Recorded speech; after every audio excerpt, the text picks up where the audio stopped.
those rookies. I can't find That's the only reason I see maybe Herbert not winning it. Right. Give it to the wide receiver. Kind of like the Heisman, right? Yeah, but the difference is, I mean, yeah, okay, both of these guys actually broke records. That's where it's going to be tough. Well, I mean, they're both... Who broke more records? I would think Herbert broke like fucking 8 of them. Yeah. And that doesn't count franchise records. And like I said, the only reason he probably wouldn't get it is the Chargers curse for one. And then, yeah, I don't think wide receivers, they don't usually win Rookie of the Year. Yeah, especially compared to quarterbacks in recent years, at least. See, now let's go back to 2013. Mm-hmm. Keenan Allen gets it 1, 2, 3, 4 times for the Zero Sugar Rookie of the Week. Pepsi Rookie of the Week. How many times did Eddie Lacy get it? Oh, that's right, 1. I'm talking about. No, I'm still mad. I'm still fucking mad that Eddie Lacy got the actual Rookie of the Year award over Keenan Allen. He deserved it. No, he didn't. No, he didn't. You know how many running backs? And then he ate it. And then he ate the award after. That's where we were going with that. No, dude. Okay, so like the Pepsi Rookie of the Year, before we get to the real one, you know, Jeremy Shockey, Dominic Davis, Ben Roethlisberger, Cadillac Williams, Vince Young, Adrian Peterson, Joe Flacco, Percy Harvin, Ndamukong Suh, Cam Newton, Russell Wilson, Keenan Allen, rightfully so, Teddy Bridgewater, Jameis Winston, Dak Prescott, Alvin Kamara, Saquon Barkley, Nick Bosa, Justin Herbert. So, yeah, like in recent years, I guess, yeah, wide receiver hasn't won it in a minute. So that's the only reason I could think of. But here's the real one. I think Herbert, he definitely broke more and very important records, I think, too, as far as quarterbacks coming into the league. I mean, he came in playing, making decisions like a veteran. Come on, dude. Well, here's the... When he had no choice but to be put in, it wasn't like an experiment. Like, that's who they had after the whole Tyrod doctor puncturing the lung or whatever he did. So here's the Associated Press NFL Rookie of the Year award. And let's go back and look at some of these running backs that won it that clearly went on to have amazing careers. Yeah, Mike Anderson, Denver Broncos. Anthony Thomas, Chicago Bears. Clinton Portis, he was good. Anquan Bolden, well, there's a receiver. That's the one with all the record that Jefferson broke. Then you got Big Ben, Cadillac Williams, fucking poor guy. Vince Young, AP, Matt Ryan, Percy Harvin, I think. Oh no, Odell. Percy Harvin got it in 09. And then Bradford, Newton, Griffin. That's a good streak of quarterbacks. RG3, yeah, it's a very good streak of quarterbacks. Eddie RG3 Lacy didn't deserve it. No, his rookie year was great. Odell Beckham Jr. got it. He's the last receiver to get it. And then it's been pretty split. Well, maybe they'll learn from that. Todd Gurley, Prescott, Kamara, Barkley, Murray. But if you go in the grand scheme of things, look at all these running backs that have grabbed it. Even pre Mike Anderson. Edgerrin James, Warwick Dunn, Eddie George, Curtis Martin, Marshall Faulk, Jerome Bettis. That's 5 straight years right there. Then Carl Pickens in 92. But then before that, Leonard Russell, Emmitt Smith, Barry Sanders, John Stevens, Troy Stafford, Reuben Mays. Yeah, that was the era of the great running backs, though. Yeah, but half these guys weren't great. Reuben Mays, Troy Stratford, John Stevens, and then, Joe Stratford? Leonard Russell. We're talking real household names there. Barry and Emmett, yeah, and then you get a nice streak. From the best streak is probably from 93 to 97. Jerome Bettis, Marshall Faulk, Curtis Martin, Eddie George, Warwick Dunn, all of those. Let me think about that. 3 of those guys are in Canton right now. George could probably make a case. Unfortunately, I don't think Dunn will get in. But he was pretty damn good too. The problem is he was outshadowed on that team by Michael Vick being able to run as a quarterback. And Vick actually outran him a couple seasons. Oh yeah. But anyway, that's my banter on that. And then obviously like defensive rookie of the year this year, there's no way it's not Chase Young. Yeah. Right? Absolutely. I'm sure it's him. For sure. It's got to be. I mean, these guys that have won it in the past, it's been pretty. I mean, there's not a surprise. Well, Darius Leonard getting it over Derwin James, but that was a push. Either guy could have got that. Same with like Joey Bosa, Jalen Ramsey. So, yeah. Anyway, you guys are listening to Long Shot Sportscast, Longview, Washington's #1 sports-related podcast.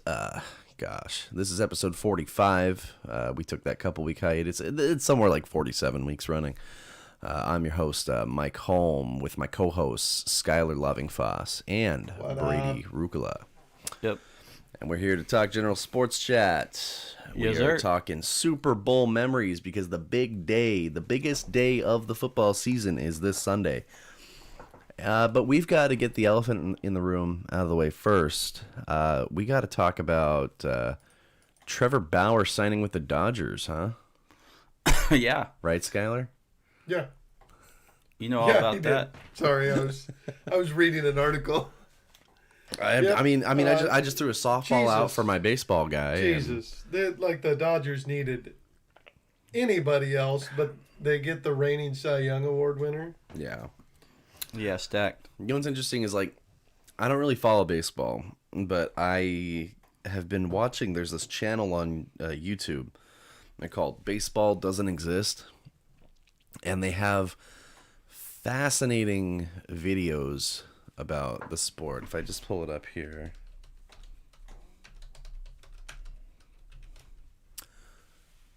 Baseball Doesn't Exist. Going into game What was 7. that? Jeez Louise.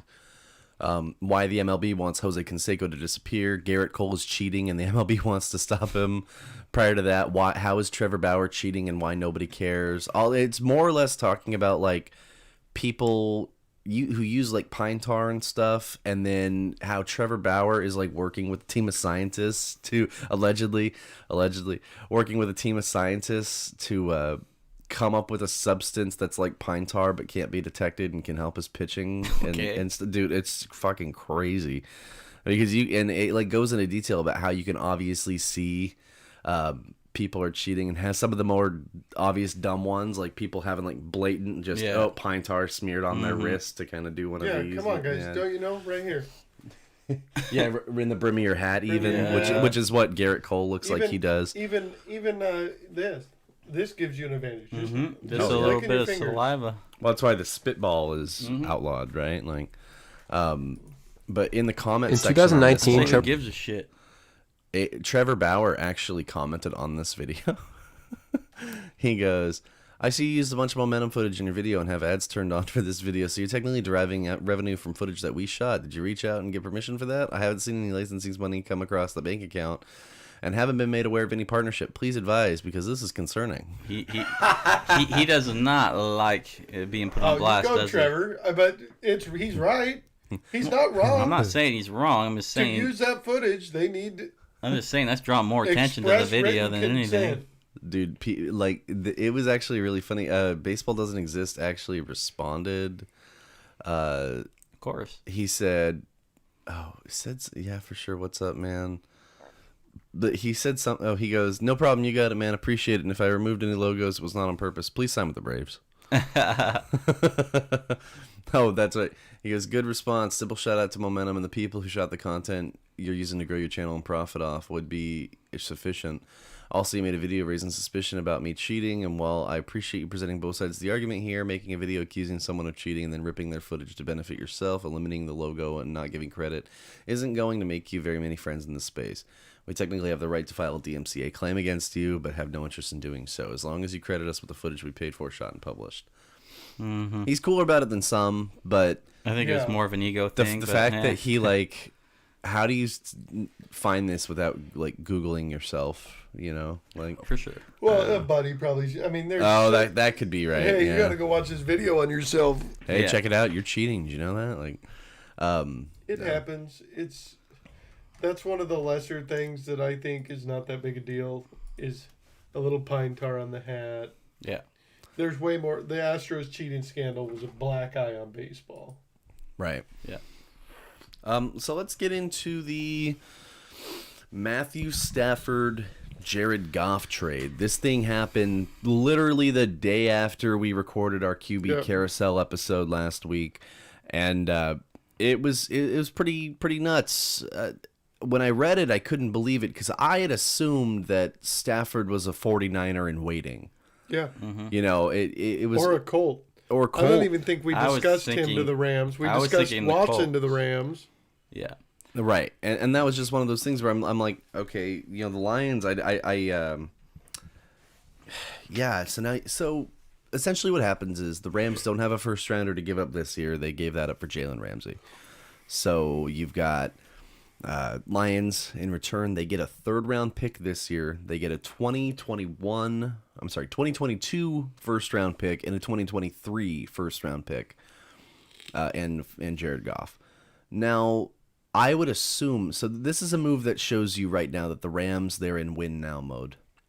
For sure. Now, I would assume following this move that those picks, those first-round picks, those are going to be like the Jets pick that they got from you guys for Jamal Adams. At best, you're gonna get him at like 20, 21. Mm-hmm. Yeah. At worst, if the Rams pull it off with Stafford, if he's the missing link, 31, 32. I want to find now. No other team offered as many picks, but I thought it was interesting that Carolina for Stafford offered them their pick, which they pick 8. Detroit obviously picks 7. Carolina picks 8, and then they were offering them another later round pick this year, both for this year. And Tannehill or. No. I don't even think Bridgewater was on the table. I think they were just giving them the picks. I thought you said Tennessee. That's why maybe Bridgewater too, but what I heard, it was just the number 8 pick and a later round pick for this year. But what about Stafford? What are you going to do with Bridgewater and Stafford? It ain't until you think about it like this. Detroit picks 7, so they would get to go into this draft picking 7 and 8. If you give Stafford away, for one, I've been saying all year long, knowing that Matt Patricia was going to get the axe, that for this new coach, whoever he may be, to come in and succeed, you need to almost get rid of Stafford to set those expectations at baseline. Knowing that also you've got 3 receivers that are up for grabs, Amendola, Marvin Jones, and of course the coveted Kenny Golladay, and there's a chance that you don't bring any of those guys back. Who wants to play in Detroit? You've got that going against you going in when it comes to getting your guys back. At least you had a gunslinger. Right. I feel like now might not be a shot that any of those guys come back. Right. Well, yeah. Especially with Goff. Well, I'll get into the bright side of Goff being in Detroit in here in a second. But my point was, if you get Stafford out of there, you set the expectations to ground zero. And then you're picking 7th and 8th back to back. There's a chance. We don't know about a potential Watson to Miami trade right now, or Watson in general trade. But there's a shot there that if you're picking 7 and 8, you get a quarterback. Maybe not a top 2 quarterback depending on what the Jets do, but you get likely the 3rd best quarterback.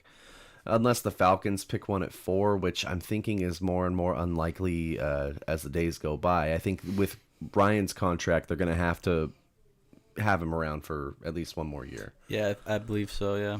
So, that being said, you're looking more and more at getting probably either a Zach Wilson or Justin Fields. Maybe Mac Jones or Trey Lance.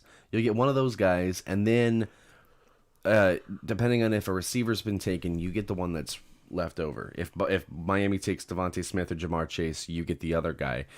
And you can go QB receiver tandem right off the bat. Obviously, Lions, they looked at it with more picks, which in the long run, they could be totally right. They could go in, they could suck ass for the next 3 years and have a top 10 pick the next 3 years and then get one in the late 20s. So it works out. I think also Goff helps them out in terms of this year's draft in the sense that, yeah, he's not a world beater. I'm never going to go on record saying that outside of his 2018 season, Goff has ever been a top 10 quarterback, even a top 15 quarterback. Did we go over this on one show? Oh, we did, where we compared this who we Goff. would have. Yeah. Wasn't a whole lot. I'm not going to call him a top 10 or top 15 quarterback on his best day right now outside of that one magical year. But he's not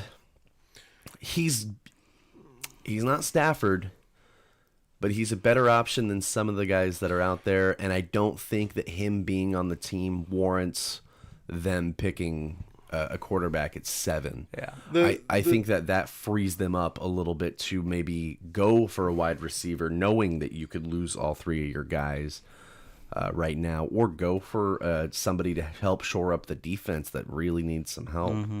When you figure a guy like Goff, yeah, he had the one good season. But that was what, his rookie? No, it was his like. No, his rookie season wasn't very good. It was 2018. That was the year that the Rams made the Super Bowl. I believe it was McVay's first or second season. But he got all the attention, and they figured him out. Yeah. They figured out that if he can't get outside the pocket, He he ain't shit. Well, but that was why the Rams tried to kind of remedy that. They ran a lot of bootlegs and stuff like that. That was their whole passing situation, and Goff really wasn't quite getting it done there. He just kind of had his days where he'd come out and perform better than the others, but he wasn't especially great. Let me post that real quick. But I don't know, man. It's one of those things where they don't.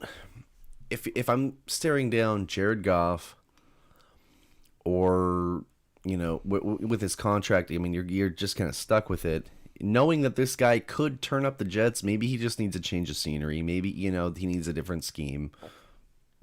He's got a promising coach, a guy who's at least fired up and fun to watch. I guarantee you, when he when he goes and plays for Detroit, it's not going to end up good. I think I don't know why I have this gut feeling, man. I feel like he's in a world of hurt here, and it ain't going to be good. I just think I don't know if he's going to be able to perform, man. I mean, first of all, there's the pressure of getting traded, proving yourself once again to the league. And first of all, I don't know if he's going to have the weapons over there like he does over, when he did with the Rams, Cooper Kupp. Right. And all that. But I guess only time will tell. I just don't see things panning out for the kid, really. Like we said, he was never a top 10, top 15 quarterback that I've ever seen besides that 1 year. And I don't see anything changing with that. You put that as a background. I swear to fucking God. I'm not. I thought about it for a hot minute, but I won't. I swear to God. I won't. 2 versus 1 here. I won't do it. Majority rule. I thought about it for a hot minute. Mike might do the show though. for the rest of the day by himself. Yeah.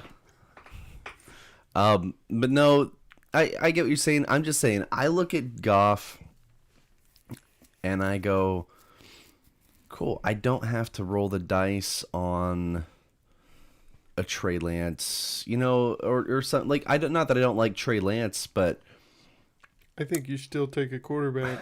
I think for one, I think Trey Lance would fit better in Carolina. And I've seen him mocked to Detroit an alarming number of times.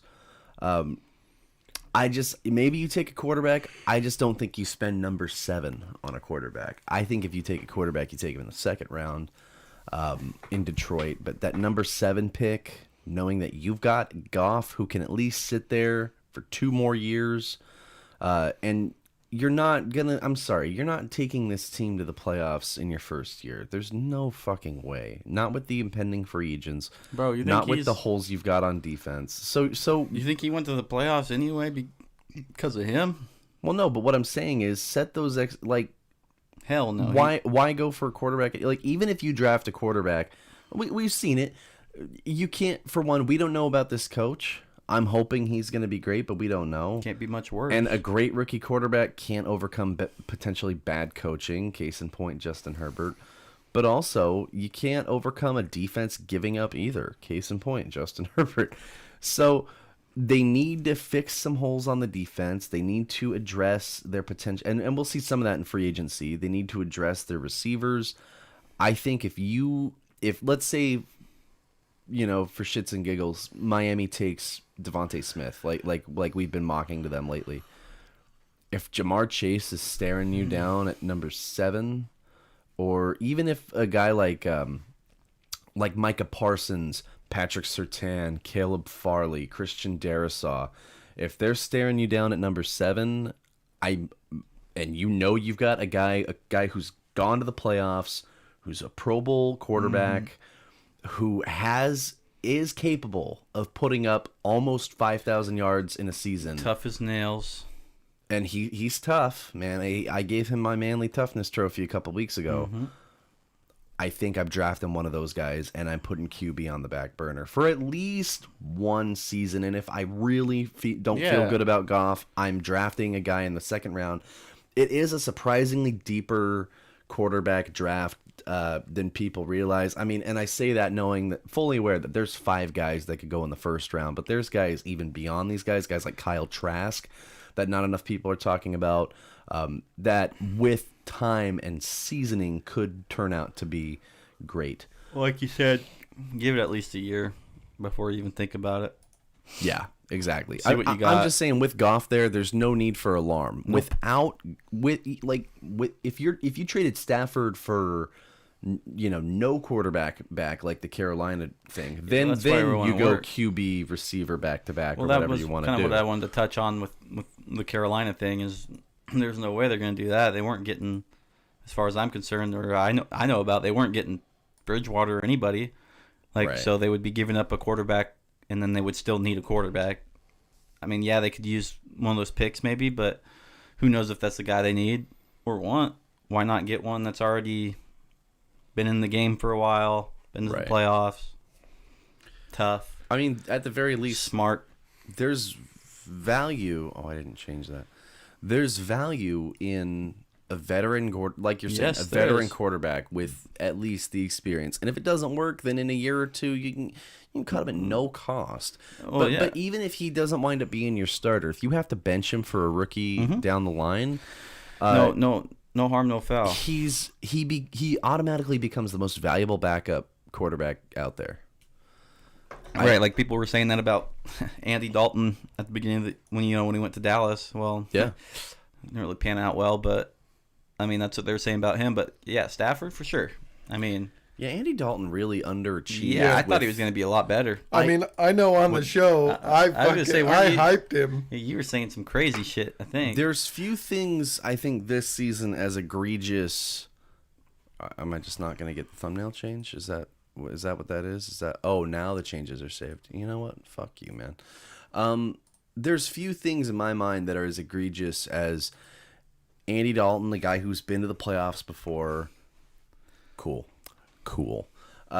Mishandling those weapons and and underachieving to such a degree. I mean, for crying out loud, you got 3 solid receivers.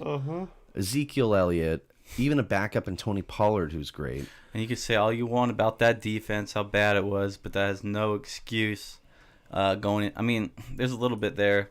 Obviously, if the defense isn't doing well, the offense is going to be You should have been a shoo-in in the NFC West. But, with the East. weapons like you're talking about Or on East. offense, man, it should be no problem marching down the field and scoring every now and then. And it just wasn't happening. They were like, I want to say they were top 5 lowest scoring team this year, right? Like, by far, right?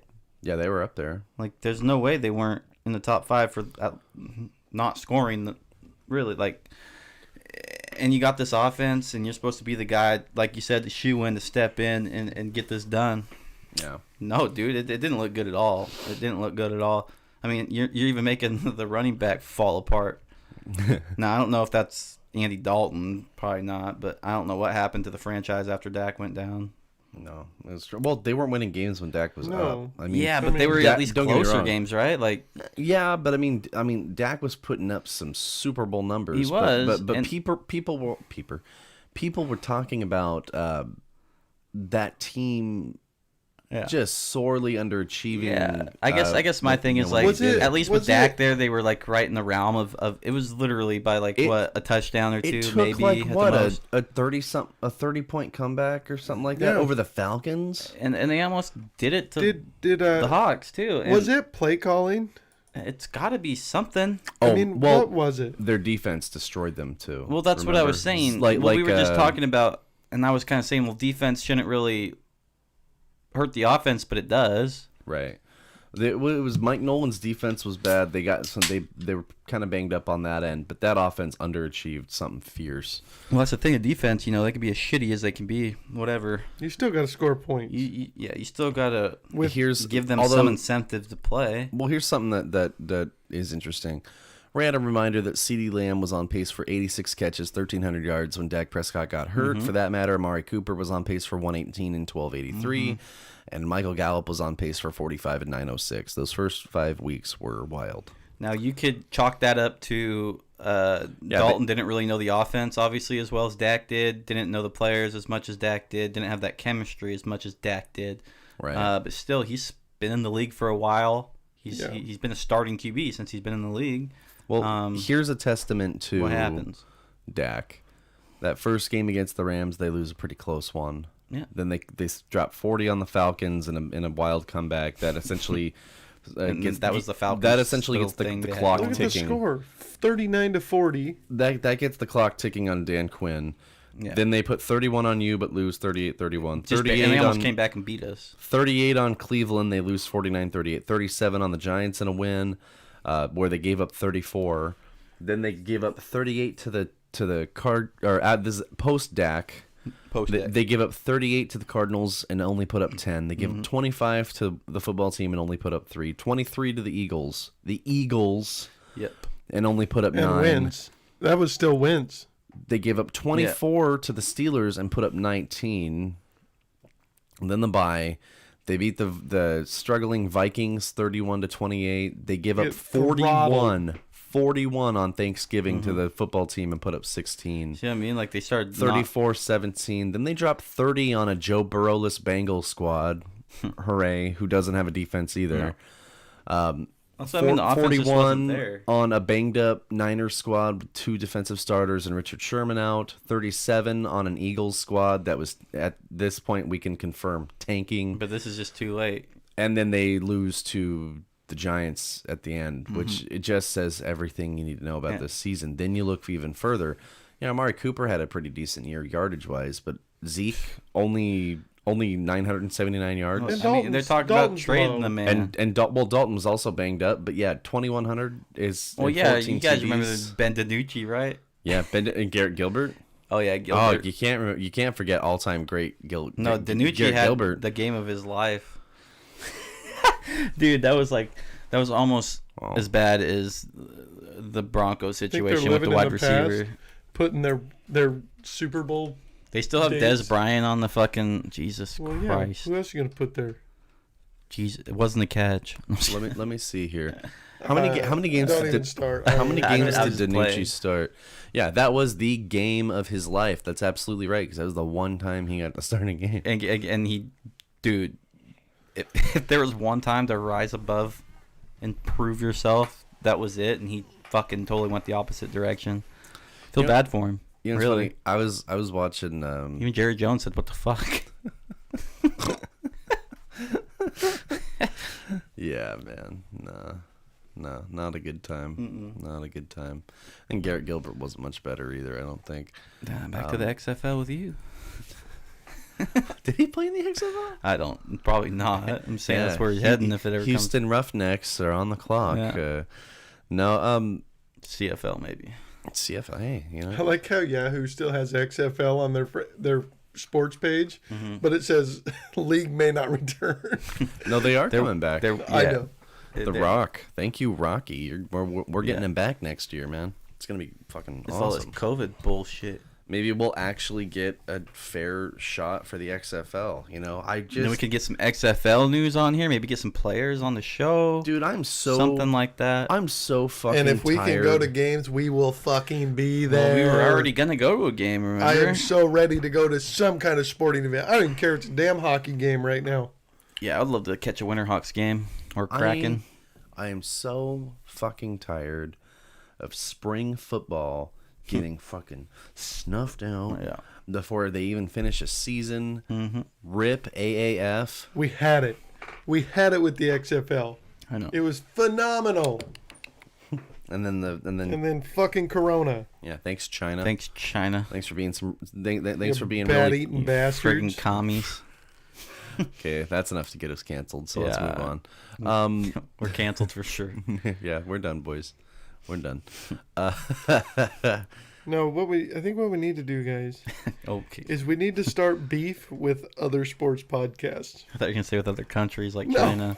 All right, Skyler, you're king shit talker. I'll let you go ahead and do that. And call out like Shaq or something. Shaq doesn't have a podcast right now. Oh yeah, it's on pause. What about like Pat McAfee or something, huh? I don't want to start a war with the monster. I'm talking about some popular but not I don't want to start a war with a guy I like. Undisputed. Let's get Bayless. Well, Brady's like, yeah, I've already beat you to the punch. Been there, done that. Yeah. No, all I'm thinking of is like that SpongeBob where he's like, "Oh, Patrick, you got to set some goals." He's like, I want to beat the evil monkey man and save the 8th dimension. He's like, smaller. Oh, I want to beat the little monkey man and save the 9th dimension. Smaller. Like, so the morning show that me and Sam listen to, a couple of the guys on there have a podcast, The Sore Losers. They're called The Sore Losers? Yeah, it's the Sore Losers podcast. Why are they called that? I don't know, but they're semi-popular. Like, obviously they're more popular than us. Mm-hmm. Maybe call into the morning show and just talk some shit on a voicemail line. I don't know if we should talk some shit or we should just be like, hey, maybe we should collaborate. We're just going there, hey, if you really want just sports and no sports betting, come on over to Long Shot Sportscast. Guys, Seattle Dragons, huh? What's Seattle Chiefs have officially ruled out Willie Gay and Eric Fisher for Super Bowl 55. Sammy Watkins listed as questionable. Gay what and has Eric, Sammy Watkins done anyway? Those two guys, though, that's starting O lineman.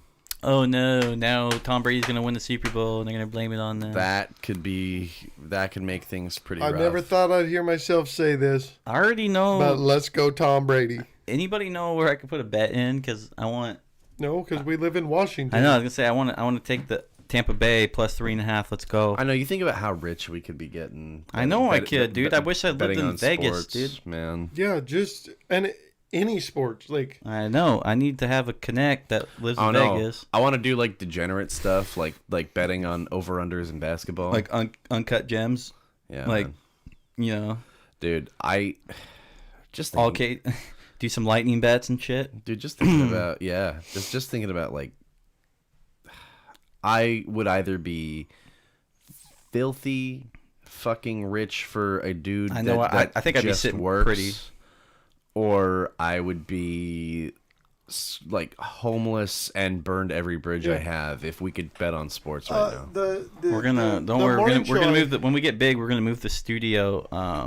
We're gonna move it down to Vegas or something. Screw that. We're gonna have like a Dude Perfect style. Or we'll have a guy. We'll have a guy for that, right? If you live in Washington, can you bet on sports in Vegas? Yes. I can go to Oregon and bet on sports. You can go anywhere in the world and bet it. You just can't live here and bet. You can't bet here in the state. So, you know what I mean? Like, you could go on a trip to Vegas, put a bet down. I could go down to Vegas come back right here now and go and get your winnings. And put $50 on the Seahawks to win the Super Bowl next year. Yeah, you can do that. There's nothing wrong with that. I mean, technically, you can go on Bovada and bet if you want to.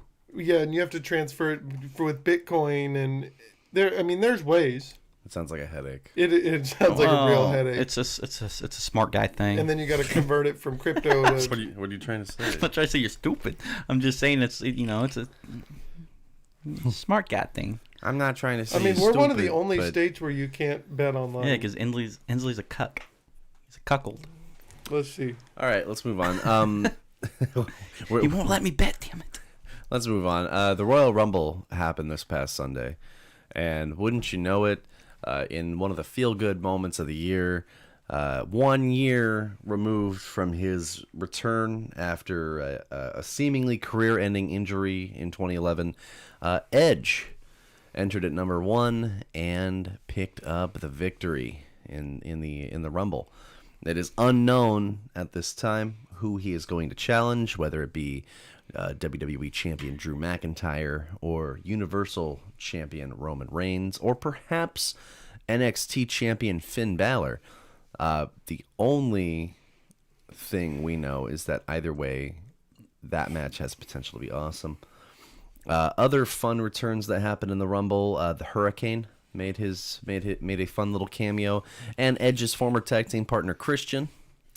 It was a pretty good time.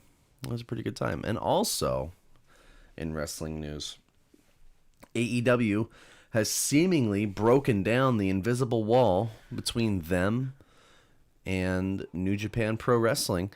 Obviously, former AEW World Champion Jon Moxley, he's a big fixture on the show. He is he is the current IWGP United States champion, but he's not been able to go defend it in Japan because of travel restrictions. Now they are building to the inevitable Moxley versus Kenta match in Japan. And Kenta showed up at the end of a 6-man tag match on AEW this Beach Break this last Wednesday and laid out Moxley, which was pretty damn cool. Looking forward to this match. Looking forward to seeing, what the future holds for these two companies. I've been waiting for an AEW New Japan partnership for quite a while. And I think we can get a lot of dream matches out of it. So, yeah, gonna be a good time. I'm signing up on the Oregon sports betting site to see if we can do it from. You can do it if you. But I'm in Washington. I know, James. There's a lot of James Crapo. There's a lot of stuff that when I'm in Longview, like when Bradshaw's Millions, it won't even let me sign up for it. I know, but if you're in Oregon, if say you go to work. And you set your fucking settings to that? Well, it's already there. I was going to say... You can place bets and shit like that. James Crapo used to do it. I was going to say fake your GPS. You could do that, but... you're not on an Android. But, to go collect it, you go in Oregon. You can do that.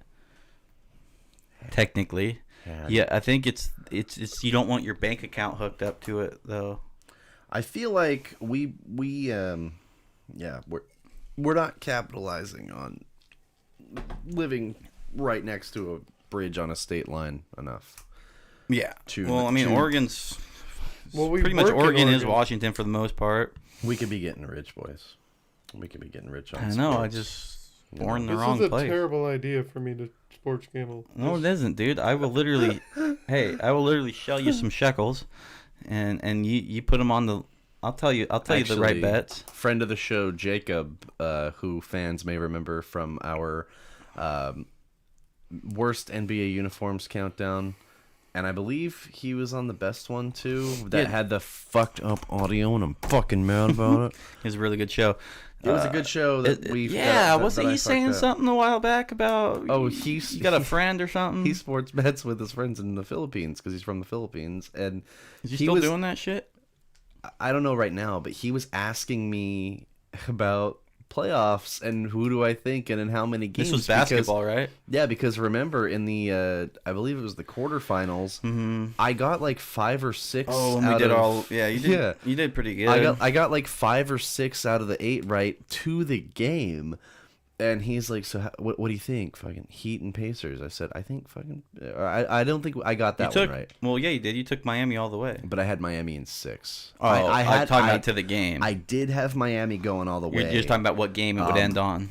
The one that I was shocked, or glad I got right, was Denver in 7 over the Clippers. Yeah, and I believe I took... Or did that go 7? Because I think because Clippers blew 3-1. And I believe I took Denver in 6. I had Denver in 7 on that, and he goes, and that was even crazy that it even went to 7, and it's crazier that Denver even won. And I was like, "How'd you do?" He goes, "I put $100 in, man. I did pretty nice." Yeah. I was like, "Right on." He goes, "Hey, you should give me some money, and I can do that." And I'm just like, I don't really know this bloke. We'll see, man. We'll see. I don't know. I feel good about my predictions. I don't know if I feel good enough to hedge my money on it, but Well, and especially you don't fucking know what the hell they're doing. I don't know. I'm trying to save for a wedding. Maybe I want to expedite the process a little bit here. Getting married in like a little over 8 months. I'll take your money, buy some gold on RuneScape, and stake it, dude. Sell that shit real good. RuneScape gold. I've been waiting for Brady to make a RuneScape joke on this show. Man, I made $2,000 on that game in the past month. Speaking of gaming, my safety run. So I'd only done preseason when I talked to you yesterday. For those not in the loop, which is everybody, I play the old Madden games, and there's a mode on there, Superstar mode, where you... Yeah, especially in 06, it's fun because you have to auto-generate a set of parents that can give you the traits to possibly succeed in the NFL. It's riveting stuff. You generate a player, pick your position, and then you go do like practices, interviews, IQ tests, everything to set you up, and then you wait for your name to get called in the draft. I decided after listening to an NFL top 10 countdown on safeties and rewatching the Steve Atwater hit on Christian Okoye that I wanted to be a safety in this game. But not just, play Madden games and then try to pad my stats on the defense.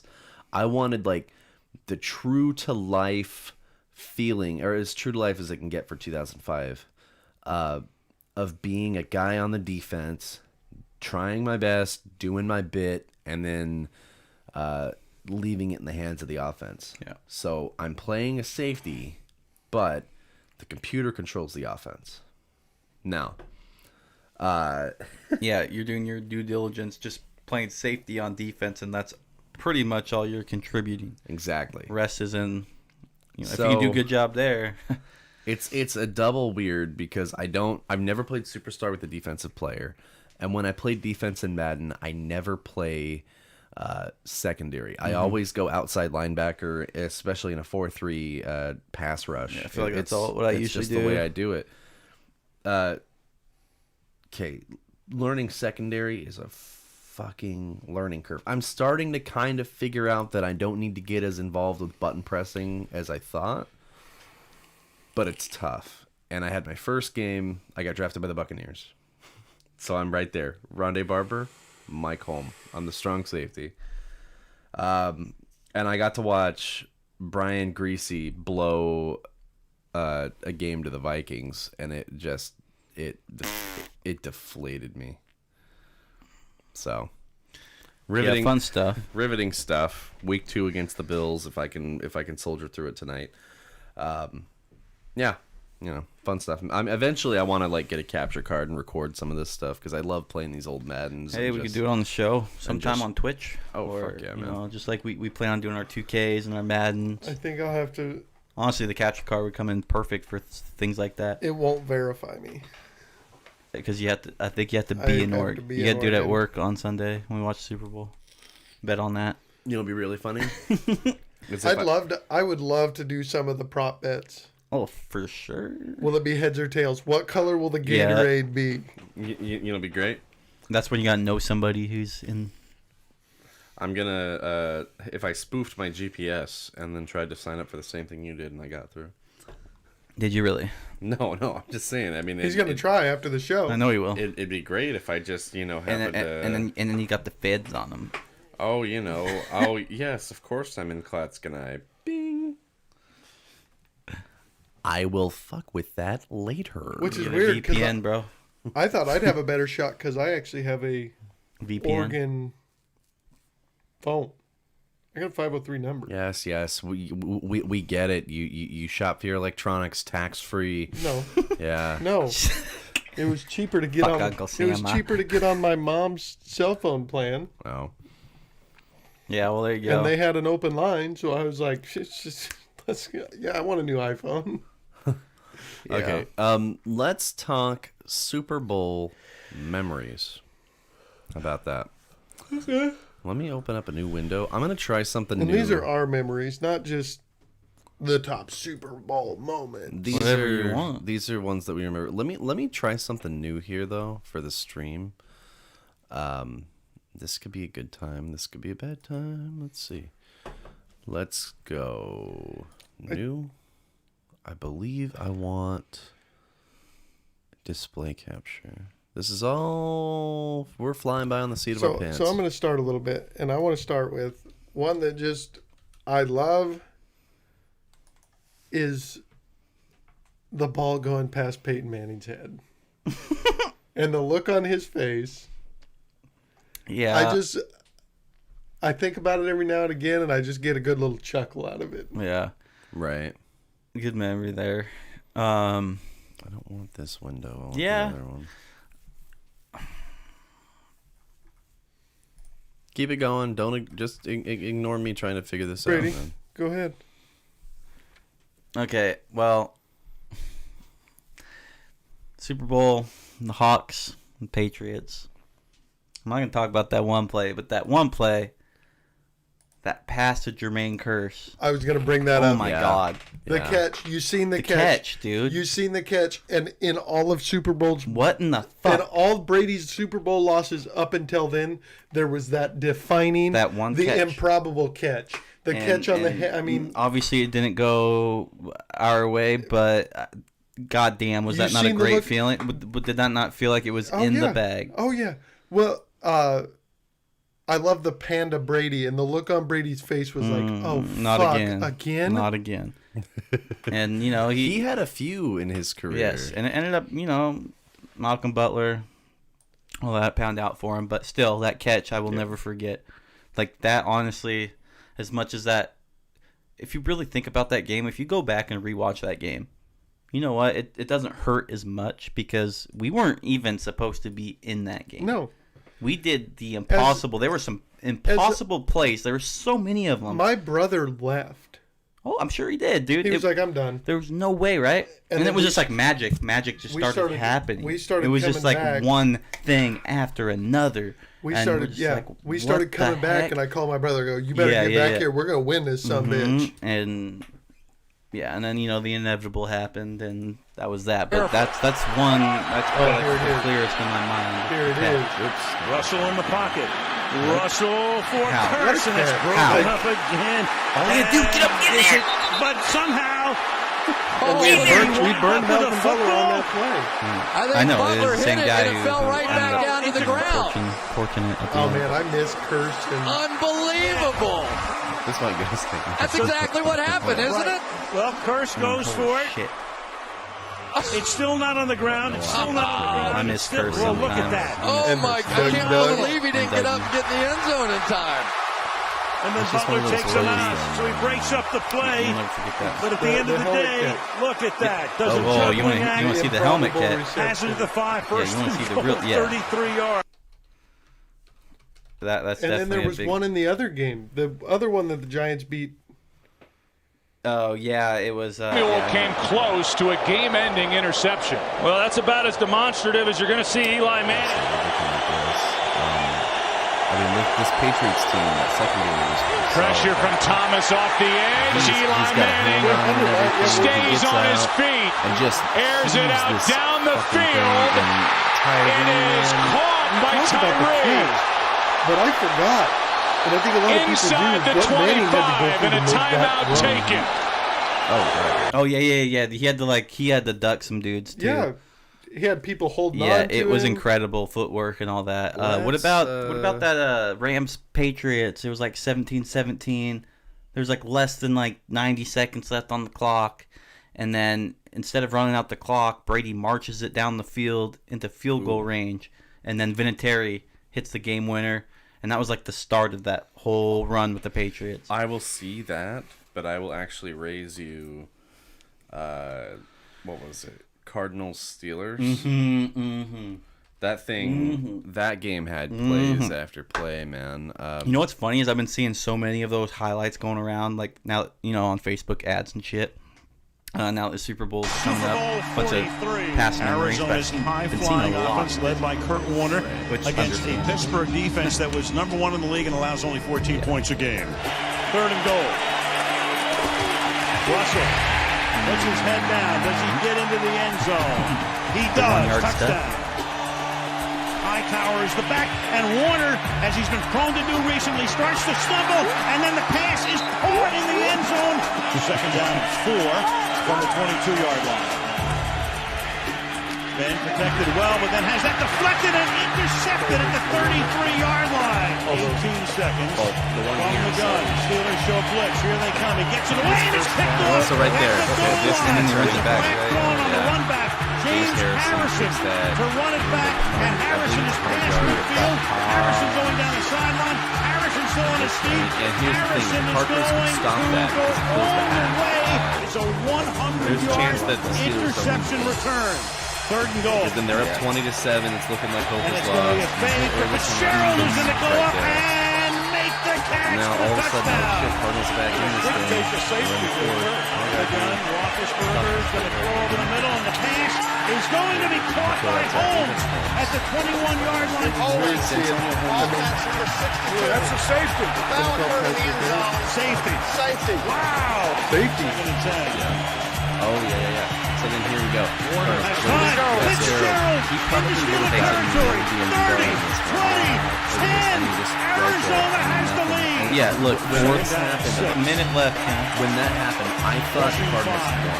And I was so, I mean, even though the Steelers were on And then look at the Francisco falls team, down. even though the Steelers on the Brothers team, I was so excited for the Cardinals. The team had never done Holmes, a great runner, turns to the outside and up the field. Holmes has caught 8 for 125 Nobody doesn't like yards. Larry Fitzgerald. Well, and I was just going to say, he is the poster child for professional. And then Throws in this the back of the end catch zone, and is so in. incredible. And for years, I spent years hating and the this Pittsburgh Steelers play. become I the would first not franchise accept in that the history Steelers won to this win thing. 6 Oh, he had a foot Super on top of the other Bowls. foot, or Antonio Holmes. No, that catch is 9 catches, awesome. This game was a highlight 131 reel. yards, I and just the game was winner. upset for Arizona at the time. All right, you know. here, how about the old Philly special? Yeah, I was going to say, that's one of Foles, mine, too. huh? Gotta do that one. You know, that game was awesome, but You that got to do would have it, to be the do highlight. it side by side with the Tom Brady special. They tried that game. Oh yeah. Yeah. We got to do one of those highlights from that riveting Rams Patriots. Oh wait, there are none. Oh, Ready? no. There aren't. Well, that was the most boring Yeah, Super Bowl I've there ever is watched. one. 13-3. Not that Easy. one. The one that I talked about. Just Oh no, I'm talking about the most recent one. Oh, I just thought you were talking about Rams Patriots Super Bowl. There's Foles catching a touchdown. Awesome. The Blue Eyes White Dragon himself. Dopeness. Let's go, baby! You are getting Let's I was doing it right there. How about I mean, it's not like a play or anything. How about the New Orleans power outage? You guys all remember that? For like 34 minutes. Catch him and throw him! Ravens night. Sorry, The Harbaugh Bowl. Yeah, both action. brothers. That whole thing was memorable. John because it was John and Jim. I'm waiting for that one. And it was out. I remember watching that with your sister. We actually watching at my mom's house, and I think Beyonce was playing at halftime, and then in the third quarter, it went out for like a half hour. The lights were off. So And then I think the score ended up being like 34-31. This one I gotta show. I wasn't alive for this, but the Redskins football team are my dad's team, and this is one of my favorite Super Bowls to ever watch. I've watched this whole game several times, but this just one before is kickoff. special. The Super Bowl was Timmy Smith's right now moment. Doug Williams On the Redskins' going first out there, I drive, believe he there was the nothing to first indicate black anything quarterback special would to come of it. Starting the Super Bowl.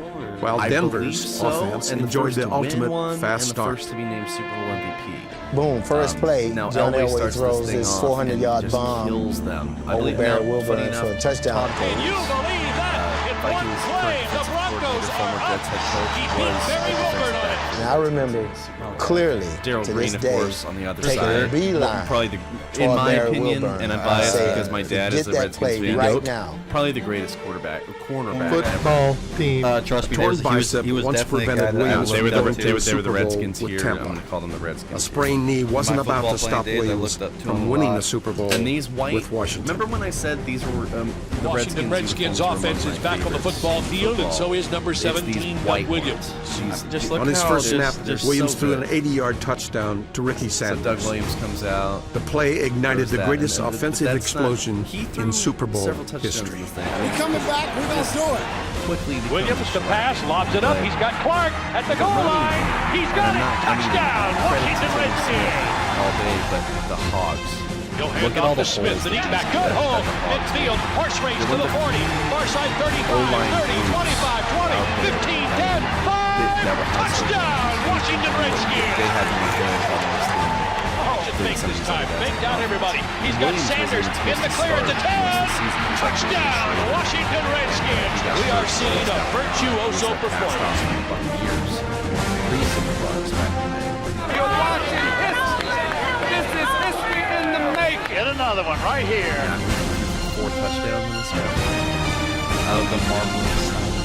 Right, something that you would not. You know, Cowboys, 90% of those fans in the stands are Second smoking quarter, cigarettes. we only Hell, ran the ashtray 18 probably plays. right on the seat. And we you scored know what 35 That's just what the times were back then. Speaking of the times back then, what about the Super Bowl 20 Bears? Joe Gibbs on the bench. Tell when me they're how up, close Timmy Smith 37-3, is to that record. and then Timmy Smith again for the left side. Good hold. That should just about do it. Timmy's got to go over 200 yards. Just to put the fucking nightcap on. Oh, this looks like somebody recorded it on the VCR. They had a big hit. Some They had shit a my big dad hit used to set do. right Make me here. watch these games all the Look time. at this big boy. Yep, this is definitely something my dad probably uploaded this. Oh yeah. Oh man. Look at that. Like, Yup. he got the William fucking Perry, tool, man. dude. It's like Hey, Big so boy. we're talking Super Bowl moments, and this was a huge one in my younger years. Yeah. How about Justin Timberlake and Janet Jackson? Oh, the old. That was in the my old young titty. years too. I'm I not trying to shit. listen. I'm not trying to get taken down. Can we show that? No, we can't. Let me check with the producers. Yeah. Oh, he says okay. All right. Roll the tape, Mike.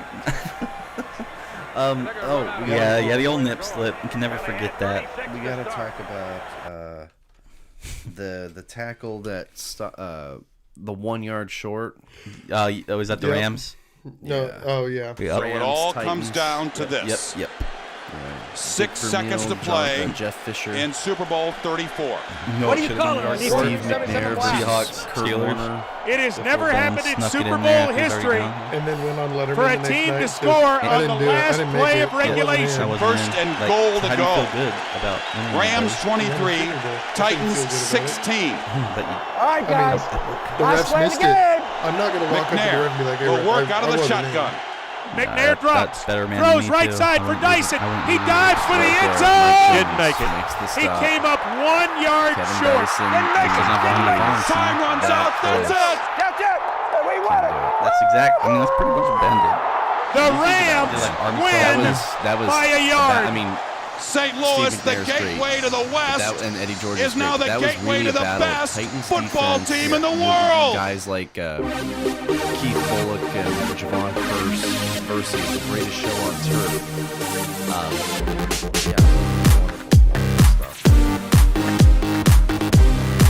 How about run back? Percy Harvin. Shit. Who was it on the Ravens in that? You that talk about Super Bowl months. Seahawks, Broncos. Jacoby Jones. Jacoby Jones. So Ravens. let's look at Percy Harvin's 58 yards in first. his one regular season I remember. game. I mean, once this Against his former happened, team, I the was like, Vikings. That's what I'm saying. the The Super Bowl game is done. Okay, One of my favorites. It's 22-0. It's Peyton Manning. So we scored this, and I'm pretty sure about blacked out. Now people At forget. this point in the game, I think I left and I smoked a couple blunts with one of my buddies we were watching the Super Bowl with because I was just like, dude, I was so happy. I was hanging out the 5th floor of the Monticello Hotel, piss drunk. Oh, I was fucking lit. hammered. I was litty. Just screaming out the windows, "We are the champions!" We ran out of booze. Dude, I remember going around town that night and everybody was. It was like a goddamn block party. We ran out of booze. People forget also. And so we ran over next door to Uptown Taxi. Yeah. Who's next door Yeah. to my dad's house. And we're knocking.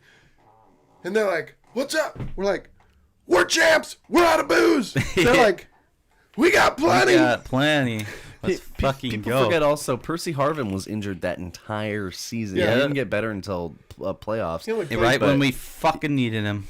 And here's then we here's dumped the other it one. again. Yeah. This is Well, I this mean- is Jacoby Jones. It was Joe Banner and Lombardi actually who brought John Harbaugh. And this is in out this of is in the Indiana Harbaugh Bowl. University to the Eagles. And This they is were the bringing power him outage bowl. This was a out record, to the Raiders. by the way. 109 yards. I mean, he took that from the back of the end zone, which most coaches would say. Was this Kaepernick's last thing? No, Kaepernick stuck around for a few He had years. 2 more NFC championships. Or 1 more. No. Against us. Oh, he had one. Yeah, that's what I said. The next year was against us. I knew it was right This around year- this time This frame. year the NFC championship was against us, wasn't it? And we lost. This year? This season- year. yeah. Yeah, this season it was. Yeah. Yes. And then the next year we played, and that's when Sherman tipped it to Malcolm Smith. There have been And then the next year we played Green Bay, and that incredible year. I wish that was a Super Bowl right there, but yeah. Right out of the locker room to start the second insane half. stuff in those NFC championships. That's not even, though, I will say that's not even He was bringing it out of Jacoby the end Jones' zone best that deep. highlight. It was a line drive kick. I think that's what he did. He gauged it that it was that way. That gave him a chance. TD catch. Watch this thing here. This thing was cool. Too bad he never panned out as a Charger. I think we dumped his ass after those Vikings. He was supposed to be our ace kicker center that we hadn't had since Squirrels and Cromartie. And he was awful for us. It's a little double move. Jacoby Jones going across the field. There's an inside safety going to double team him, but that move opens him up. And what an alert play, Jim, getting off the ground and going to the end zone. I thought he might have been touched. I always love that when you catch it. Nobody touches it, bounce back. Yes. How about these playoffs for Jacoby? There was a it's not Poetic. Super Bowl, but that Monday Night Football catch. I believe it was Vikings-Packers. Let me pull that up. I thought you were going to bring up Oregon versus Auburn. Ooh, my dude! I still remember the day. You talking about When the missed field goal? No, he wasn't down. That's not Oregon versus Auburn. But what was that Auburn game? It was like 2013. That was the Iron Bowl. Oh my God! Are you talking about the kick six? Yes. Yeah. I remember I was having a party at my house. I had a bunch of dudes over. We were all fucking drinking, watching football all day, and I remember seeing that, and I fucking freaked out. That was funny enough. That was Chris Davis. Mm-hmm. He actually played, I believe, one season. He went undrafted and played one season with the Chargers. No shit. As a corner. It was the craziest play ever, and everybody was like, "What?" Okay, this one right here, not Super Bowl related, but it's worth mentioning. Favre throws. Freeman. Oh, was this nothing doing, incomplete. Was this his first touchdown pass? No. But watch. They'll replay it. He goes, and this is in overtime against the Vikings. This wasn't the first touchdown pass. But people are like, wait, what the fuck happened? What is going on? Then a screen looks like he doesn't know where he's at. But wait for the replay. It's something special. The going wild. The crowd's going wild. I mentioned there's nothing to challenge, but they'll have to look at it upstairs. He's like, Contact. Well, he's laughing. But let's see what it shows on the replay. You have no idea what the fucking thing is. I'm just waiting for the replay. Watch this. Freeman. It's batted. It's on him. It's not down. Crazy. And then takes it. Good night. Once again, we are reviewing the that's a once-in-a-lifetime deal right there. The closest thing since then was Curse doing that one in the Super Bowl. Yep. But even then, that wasn't as close to the ground. We're talking like you could fit a paper. You could barely. You'd have to wedge a ream of paper between what you got there. Yeah. And then him. And he thinks he's got it all up. He thinks, oh, stopped it. We're He goes, nope, bye. Assumed that it hit the ground. Incredible. You couldn't film that scene in a movie. It's moments like these that make sports so special. Hey, you want to see a moment Anything can happen. You want to see a moment that made me sick to my stomach? It will stand. Get out the blow dryer. It's done. Do I? A lot of wet heads here tonight too. Okay. I watched this. Now let me add. This is from one of the most fun games I've ever watched live. But this moment right here made me ill. Kaepernick to throw it, or Willing. Kaepernick, long strides. Kaepernick with a flag down. Stutter step move. Kaepernick breaking to the clear. It's a foot race, and nobody will catch Colin Kaepernick. Touchdown on a 90-yard run. Penalty marker back at the 23. So we gave up the longest quarterback TD run in history in this game. This one's going to stand. It's going to be against San Diego. And what a run by Kaepernick. This was San Diego. This was December 2014. Number 38 in the defense. That penalty's declined. An eruption here at Levi Stadium after the 90-yard run by Kaepernick. There's the contact on Bruce Miller, and now Miller turns into a blocker. There's the escape route out of the pocket. Got the first down here, a move on Weddle, and see you later. Marcus Gilchrist. Yeah. Oh, I remember that. Yeah. The raw speed of Kaepernick. Yeah, he was, yeah. So, by the way, we came back and won that game in overtime 38-35. So, it didn't matter. That was the last score. Hey, it did to me. That was a fucking fun-ass game to watch. You watch it? No, I'm saying it didn't matter that he scored that touchdown because you guys won. Oh, okay. Yeah. Way to reel that back in there, Brady. That's all I was saying, brother. I know. I'm just being a shithead. Just suck. I'm just being a shithead. How about the catch? Was that the Super Bowl? No, that was the NFC No, that was the championship. Dwight Clark, though. Yeah. I'm trying to think here, boys. I'm looking through a list right now. Well, Eli had some good ones, right? What was that game? No, we don't. I know you don't like him much, but we don't talk Eli Manning on Oh, this how about show. Gruden sticks it to the silver and black? Yeah. Oh, yeah. 48 to 21. You know what? This has now become an episode where we just remember amazing plays. You know what? Let's check this one out. Just do this. Let's check this one out. The River City Relay, guys. Come on. It's very easy to get mad. Try and keep it alive. What about I'll the always bands on be the happy field? for our one Super Bowl. Remember, guys? But there's been many times where you've Remember the River you punch City a wall, Relay? you scream, you cry. Most certainly. Aaron Brooks and the Saints will have one more shot at it. Of course I do. 6 seconds to go. Saints was this when they get the onside, incredible onside kick? 6 seconds left in the quarter. Saints trip to the playoffs is on the line. Look at that catch. Oh, he's done. He's going to have to score on this one. Dante Stallworth's done, but wait a minute. He's going to get a couple of He's going to keep going. Ooh, is it over to Michael Lewis? And then, Back to McAllister. And then, nope, you got it, right? Yeah, sure do. Down for the touchdown. 75 yards and the score. Carney was great. John Carney, I think, has to go down as a very good kicker. Now there's pressure on Carney to get the extra point and tie this ball game. John Carney. The Saints don't go to the playoffs. That's just what happens in the Big Easy sometimes. Sometimes it's not so easy. How does he not get jumped by the whole team? Hey, that's Chargers' all-time leading scorer, John Carney. Yeah, if we're just that talking, makes total sense, Mike. If we're just talking plays, the overtime play to Jermaine Kearse in the NFC Championship game. That is probably the craziest game I've ever seen. After he tipped live 3 or 4 balls into interceptions that game. That's the craziest game I've ever seen Russell live Wilson in my lifetime. Trusted him. I don't even. We need to turn. Can audio. Can we audio this one? Just. Can you craziest game I've ever? There's some band. I want band footage. You want that? I want to hear. Yeah, there we go. Can't be up too loud, or else we're gonna get.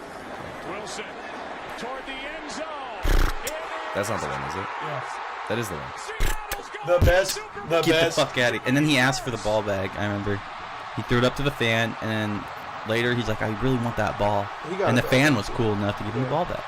Yeah, he probably got hella swag, though.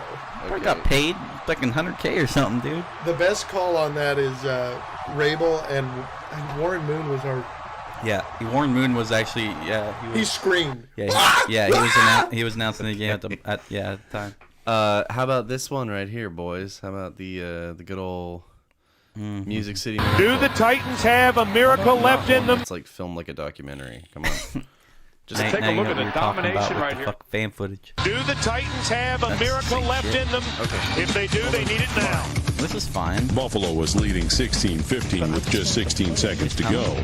What happened next was anyone's guess. It's like drama. So, Bills thought they had this one, right? Lorenzo Neal hands it off to Frank Wycheck and lateral to Kevin Dicey.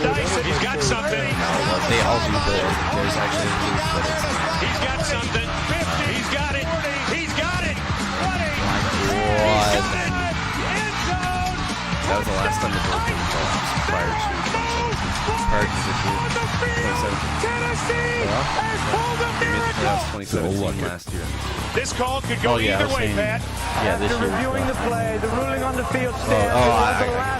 Prior to the drought. Wade Phillips is all pissed. I think he should really be pissed that he started Rob Johnson in that game. You have to see where he throws the ball. You can't look at the body. It's where the ball is to where the ball goes. It was one of the most unusual plays in that it happened on a solid line. I bet it's very small. They watch the solid line. You can see the progression of the ball going backwards. Not live, but going backwards. Certainly not going forward. When the footage is animated by a computer analysis they even do a system, simulation it's on clear Madden. that while the officials didn't have the ideal vantage points, they still made the correct call. Madden's came The NFL rulebook defines a lateral as any pass that is not a forward pass, actually leaving the Titans with a little room to spare. Yep, just barely.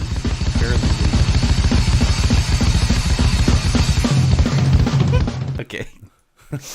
That's enough. Came out. That's enough. Whoa.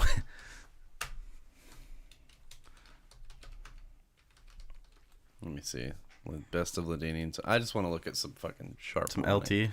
Some really good running. Bring you back to when the Chargers were pretty good. Yeah, pretty good. Hey man, you about to have some good years ahead of you. How about that one when Marshawn Lynch met Ray Lewis?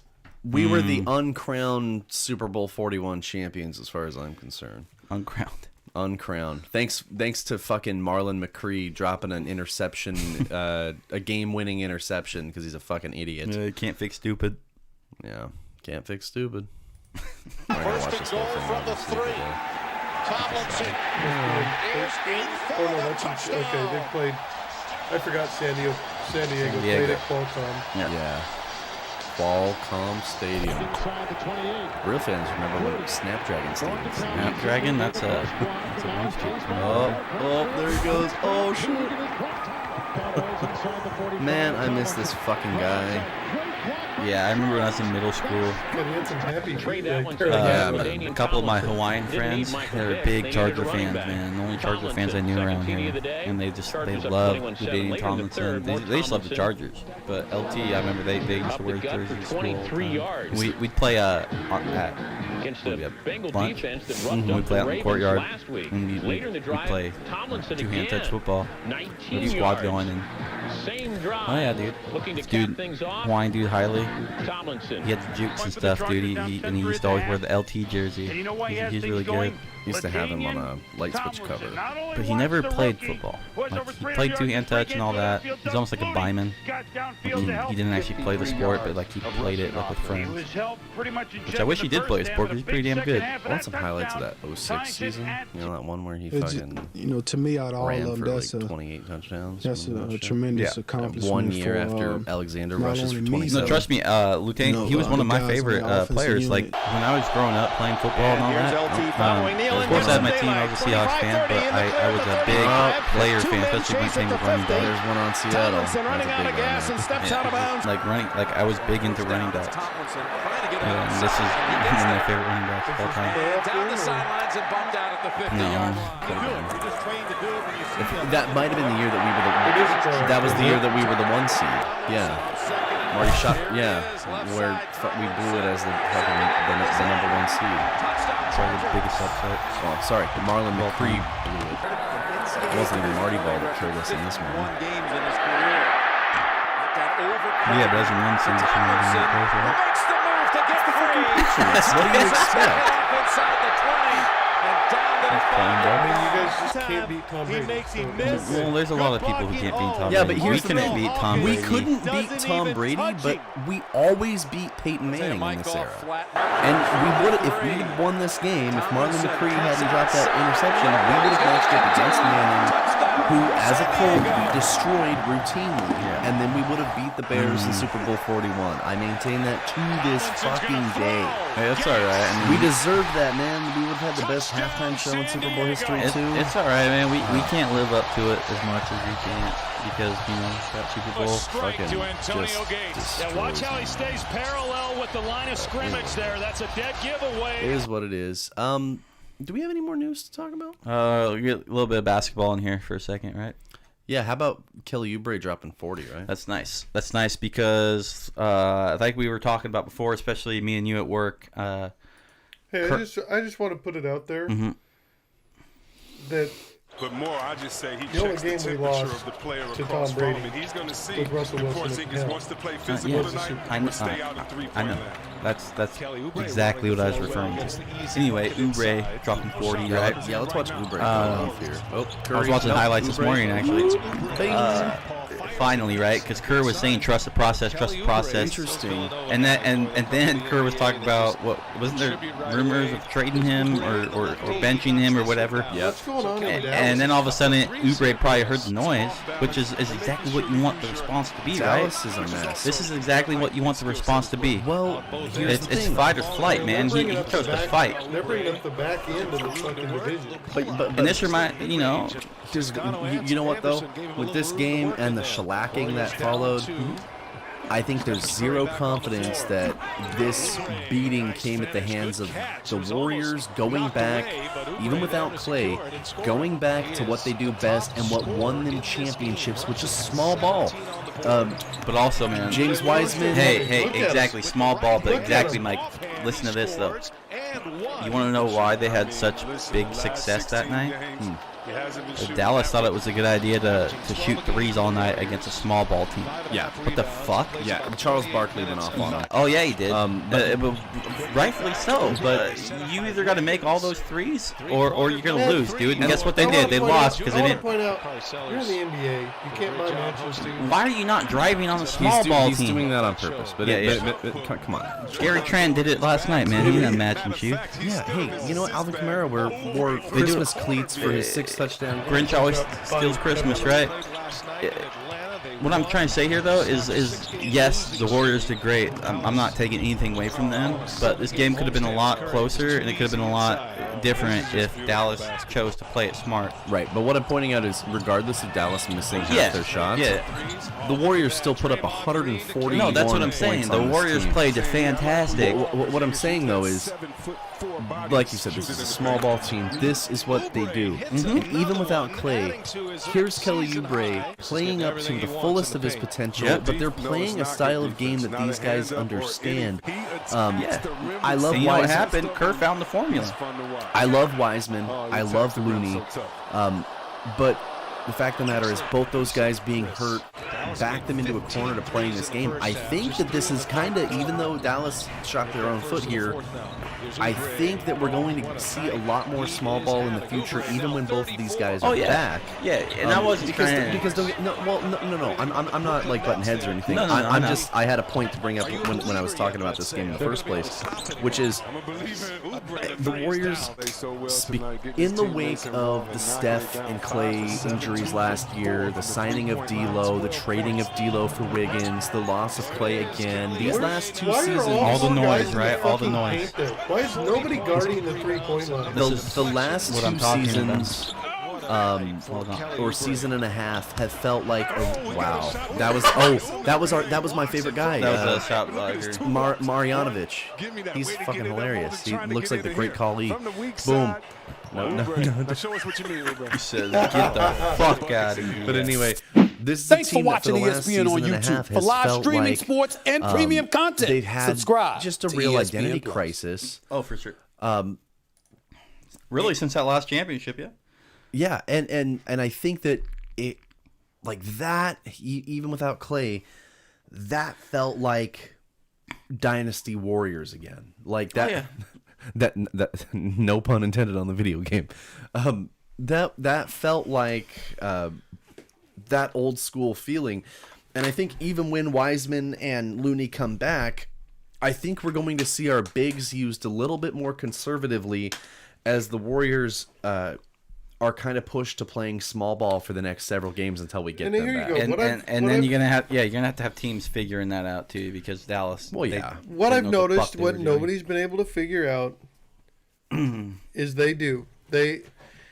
it drove me crazy in the Blazers in the conference finals. We run down the field, we all stand there, try to get open, but we don't really try. We all just stand on our spot. We're getting better. The fucking Golden State Warriors are moving constantly. No, exactly. Somebody's always running. If Clay has the ball, Steph's running. If Steph has the ball, Clay's running. And have you not seen, like, over at least the past couple years, and even this season going forward, you can see Portland kind of trying to emulate that. We're not going to get that until we get no, it's coming together, man. Portland is really starting to emulate that. If you really watch these games, dude. Just over Stotts and the defense. Okay, maybe everybody's over Stotts, man. I already said this. Like, I've been saying this for a while. Offensively, maybe he's a genius, but defensively, he is fucking terrible. In my opinion, Stotts needs to go down to the G League again, learn how to fucking put the defense into the scheme of things again, and we need somebody else. But until then, this is what we got. Well, let's take and you know what? Even CJ McCollum off the bench last night, he was tweeting. He was tweeting a lot of things, and some of it was funny. Well, but some of it was true. He was saying, hey, like, we were really, what we were doing is we were not. What was it? We were holding on to. I forgot what the exact words were, but what he was saying was that we were not giving our full potential. But we got on the squad. Look what happened. We had all these guys in last night against a pretty much healthy Sixers. Besides Embiid going down a little early, our bench beat the Sixers. With Embiid going down a little early, but still, yeah, our bench beat the Sixers, and it wasn't like a close game either. Like, it was never a struggle. Like, we beat them by like 20-something points. Right? Sorry, I'm seeing what the fans have. The Reddit has to say about Terry Stotts. Oh, I'm sure they don't have anything nice to say about the guy. I guarantee it. Damn it. Give me the new ones. I can't be the only one saying this shit. 4 hours ago, fire Stotts. Okay. Why? It's obvious. Clearly, he should have been playing CJ Ellaby more. Why did he wait until now? Came out of fucking nowhere, right? JT, and this is what Gary I was Trent Jr. should be running the offense, not Dame. Duh. No. Whoa. Blevins is untapped potential. Come on, Terry, put him in. They have more than half their team available and only 3 games over 500 and only 5th in the West. Clearly, Terry's at fault. Now, Gary does a great job, but as a second team, now he's not going to be running the offense. Hey, come on. People have been downvoting people who say this, though. Sure. Can we just fire Stotts already? The guy's not a good coach and is highly overrated. I'm done with his excuses and everyone makes on his behalf. Mm-hmm. His defensive plays are trash, and the offense is way too dependent on ISO ball. Yep. He has had plenty of talent over the years and has done nothing with it. I like Stotts as a person, but he really is a kind-hearted guy. Exactly but he has to go as our coach. ISO, which he loves to fucking do. Here's what's crazy. And it works 50% of the time, but it's got to work the 50% of the time that benefits the Blazers. All the time is how fast a fan base will fucking turn on somebody, because it was 2 years ago, even last year, it was just high praise. On Stotts? Yeah. Yeah. And then all of a sudden this year, just done. Like that. Done. Well, yeah. I mean, it's kind of like this, right? Your team's doing good. Your team's going where you want, and they're doing these. You're not going to be looking at the coach. You're looking at the players. As soon as something goes bad, especially if you're a fan of the team and the players, who else are you going to blame? The coach. Now, what I'm seeing right now, especially over the past few years, yeah, we're a good team. Yeah, we're a playoff team. Yeah, we get there. We got to the conference finals. But it all came down to what? Defense. And that's the thing Stotts, I don't see the scheme of things in the defense. Even the offense. Hey, there's funnier ones, dude. CJ ended with McCollum. Yeah, they're calling McCollum the bad CJ now on Reddit. That's pretty good. There's some funny ones about CJ Ellaby. Like there's a Butterfree meme, and it's CJ Ellaby's face on Butterfree. Apparently he likes anime. He like that one. He likes anime. There's another one. It's like a bee, like literally like a honeybee. You love to see it. You just got Ellaby. Looks like something I'd whip up on my phone in about 5 minutes. I mean, it's not like he had like an all-star game or anything. Like it's just like he had a fucking. We're 12-9. I'm just telling you, this kid out of WSU, I was really excited when we drafted him. People were like, "Oh, what?" Just really focused as a propeller, and I feel like that benefited me. I watched some Naruto, some anime, and I feel like I was just really focused. I was resting, stretching. I got in the ice bath a little bit and soaked in some cold water. Is he I was memeing? really just trying to get my mind right all day. Get his mind right. I'm sorry. What is that you were watching? Naruto. I'm a big anime guy. I like those shows. Oh. Okay. Yeah. Oh. Okay. Okay. That What was a dick. What a dick. That was a. You're such a dork. No, that was definitely a fucking. That was a dig. That's funny though. It reminds me of this. That's hella funny. I was watching Naruto all day. Have you guys seen it? Somebody asked Obama if he watches anime. It's like, come on. Fuck. Hold on. I gotta find it. It's like. Oh. Doesn't Obama do everything cool though? Thanks for karate and karaoke and emojis. No. Can somebody. Where is it? Somebody asked Obama if he likes anime, and he literally goes. What is that? Like, is that a question? Come on, wait a minute. There's no way that got scrubbed. Wait, from you the talking about a internet. reporter asking that? Like some dude. I don't know how they get a job doing that. Obama, do you like anime?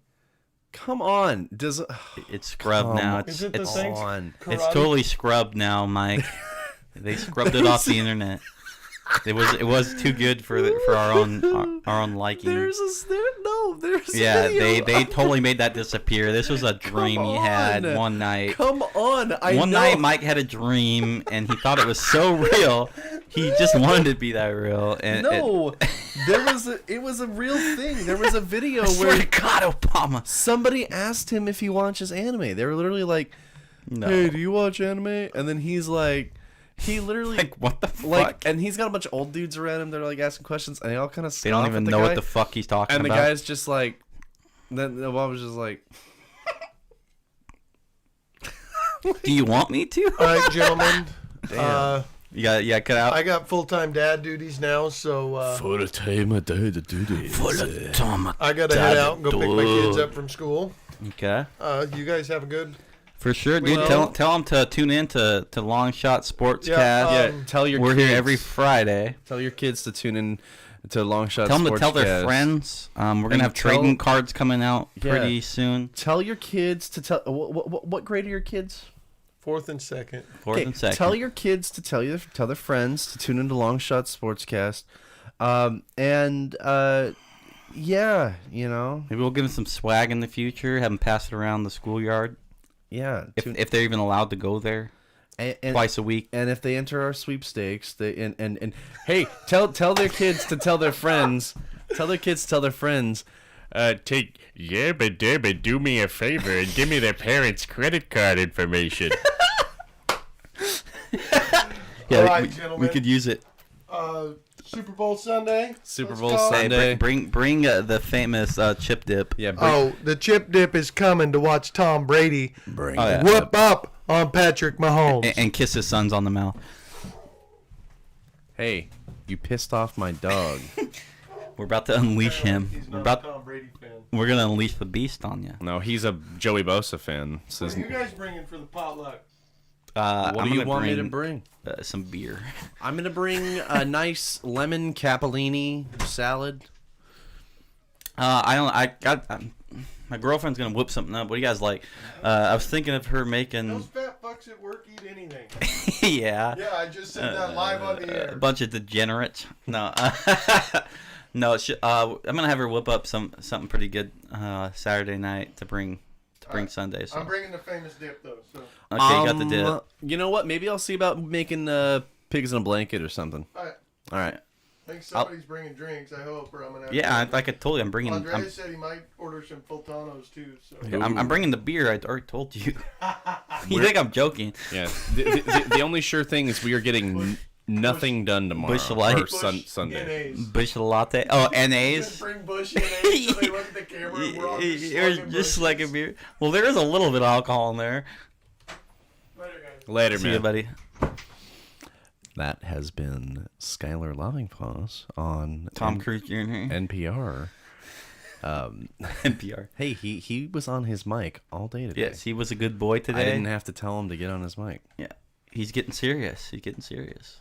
I'm still pretty upset that I can't find that video. I told you. I think he had his crony scrub it off the internet, man. Come on, did that not happen? Or maybe it was a fucking dream you had, dude. Guy asks. But now that you think about it, if and this might just be what's the word called? I don't know what it is, but like now I think it actually happened because I think I've heard this before. It might be like not deja vu, but there's another word for it. It's called when you heard something and you thought it happened, but it really didn't happen. Come on, what's that word though? There is a word. The Mandela effect. Yes, the Mandela effect. No, I think that's what's happening right now, Mike. No, but I watched a clip of somebody asking I'm sure this. you did. But damn it, man! People don't understand. Mike, it's deep in the archives. I mean, but you got to put the right words in to search it. I'm so mad. Like this was definitely a Vine or something. Was it like a clipped thing though? Like somebody clipped it and like clipped it to where it was like it was almost like a spoof video. Maybe it was fake, but it was definitely Obama. But I'm so mad. It might have been something like that. But that would even be funnier if it was real. I just can't see somebody being able to fucking ask Obama like in like a press briefing or some bullshit. It wasn't like a press briefing. It was like he was out in public. Was he like out like eating steaks or something at a restaurant? Like at a rally, kind of. He was like outside and people had microphones. Do you watch anime? And some it might have been in a college or something. Maybe. And somebody that's where I could see it happen. Because it sounded like a dude our age, and he goes, "Hey, President Obama, do you watch anime?" And then he, like, a couple of the guys, like older fellas, probably in their 60s, white hair, are kind of like, what? Like, what? And then he just goes, what do you fucking think, guy? But I'm so mad that, like, it's fucking, I can't find like the clip, the most dude. controversial thing I heard about Obama, besides, like, whatever you want to say about him with, like, policies and shit, was, like, his daughter, like, getting in trouble for, like, what, like, drinking or smoking pot, or I think she's like smoking pot or something when she's in college. Or other than that, though, like, I don't know, they had that shit pretty much under wraps.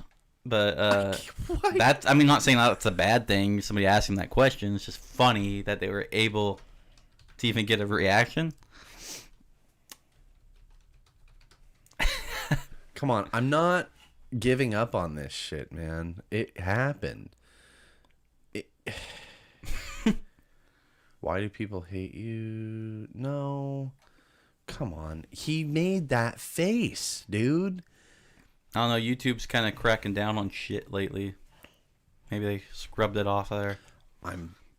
You don't understand how upset this makes me. That I don't have Obama looking puzzled about an anime question just from the hip. That oh man, that's so funny, man. And it's just, but I'm not gonna find it. Come on, that like should be a thing. I just no, dude. Oh, here we go. What? Despite Obama's allegiance to great American animators, he is also supposedly a fan of anime. While not known what, if any, anime he might actually watch, there's an entire meme devoted to speculating on Obama's preferences by photoshopping him with various anime characters. Okay, that's a whole different thing. Do you like Does anime? Obama really watch anime? I'm so mad. He's like, do you? What is Barack Obama's favorite anime? Do you like anime? And he just doesn't know what to say. Did you know that President Obama watches anime? No, but yes, he does. Give me the okay. Animeforum.com. What? Give me the proof, though. I just want to see him acknowledge it, what anime is. Hey, okay, I'm gonna find it. It's literally a fucking question on YahooQuestions.com. Talk to you about a serious problem with American youth. This problem is constantly Obama thanks Japan for anime. Hold up. Wait. This is 2015. In May, it was no mistake. We should have. Hey, Brady, here it is. Japan. This? Here it is. And in May, it was no mistake. We should have used 3 nukes on Japan. On behalf of young Americans, Barack Obama thanked Japan yesterday for giving us anime, among other Japanese exports like manga, karate, karaoke, and emoji. Watch his remarks, dude, which were made on the occasion of a visit from the Prime Minister. Man. Oh, hold up. This wasn't a Mandela, though. Like, I definitely saw this. Okay. Come on, you bastard.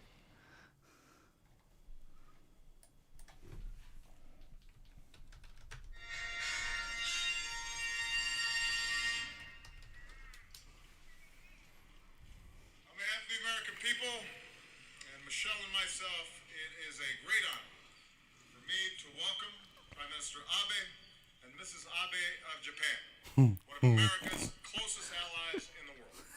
Today is also a chance for Americans, especially our young people, to say thank you for all the things we love from Japan.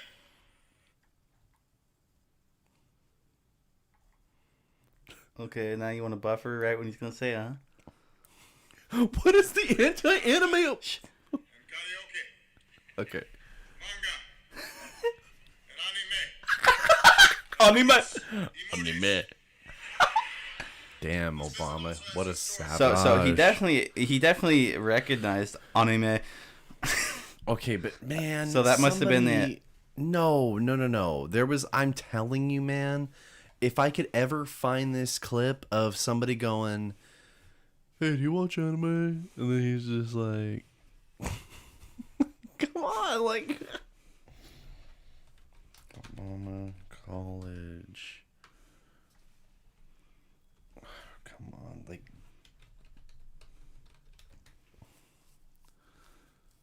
Somebody got bro. I believe now, if it was ever real, man, it is definitely off the internet forever, unless you go to like the dark web.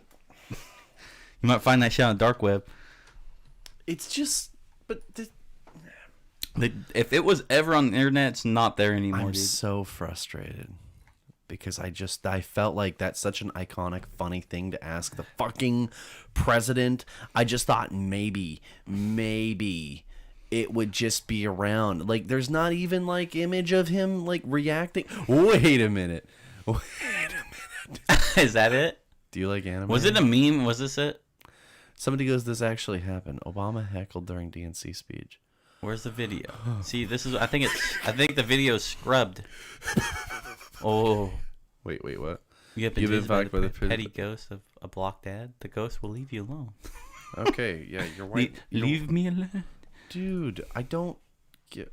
Okay, can you just chill? Give me what I want. Okay.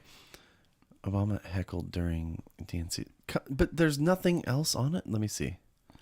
Hope he likes anime considering he has one. Hey. Wonder if he knows he's anti-judging himself. Is it off the internet?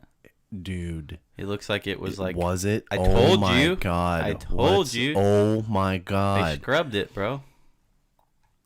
Told you. You gotta find that shit on the dark web. You probably gotta pay good money for it. Dude. Somebody scrubbed it? I told you. Like, I was looking on my phone. There ain't no way I could find anything like it. Oh, it's a Photoshop. So it is. Fuck. I was gonna say it had. Tell us about your plans for nuclear war with Russia. Damn, dude. Yeah, I was gonna say there's no way. Damn it. So it was a Mandela. But he did thank Japan for anime. It was a Mandela though, because I thought a Mandela effect. Yep. I thought I'd seen it. Yep. Trust me, there's been shit like that I thought too. Fuck. There's actually very popular shit like that people thought they fucking. That's like like the whole Star Wars thing, right? Like Luke, I am your father. So fucking. Like, isn't that the Mandela effect where he really said like, "No, I am your father"? Yes. Yeah. Mandela effect is like. That's exactly what that is. I was talking Mandela effect with Kin. Mm-hmm. Hey Brady, how is Fruit Loops spelled? Mm-hmm. How is it spelled? Yeah. Fruit space LOOPS. You gonna take that to your grave? Probably not. Not you're saying that. Is it FROOT? Yeah, cocksucker. Hey, does the Monopoly Man have a monocle? I thought glasses, right?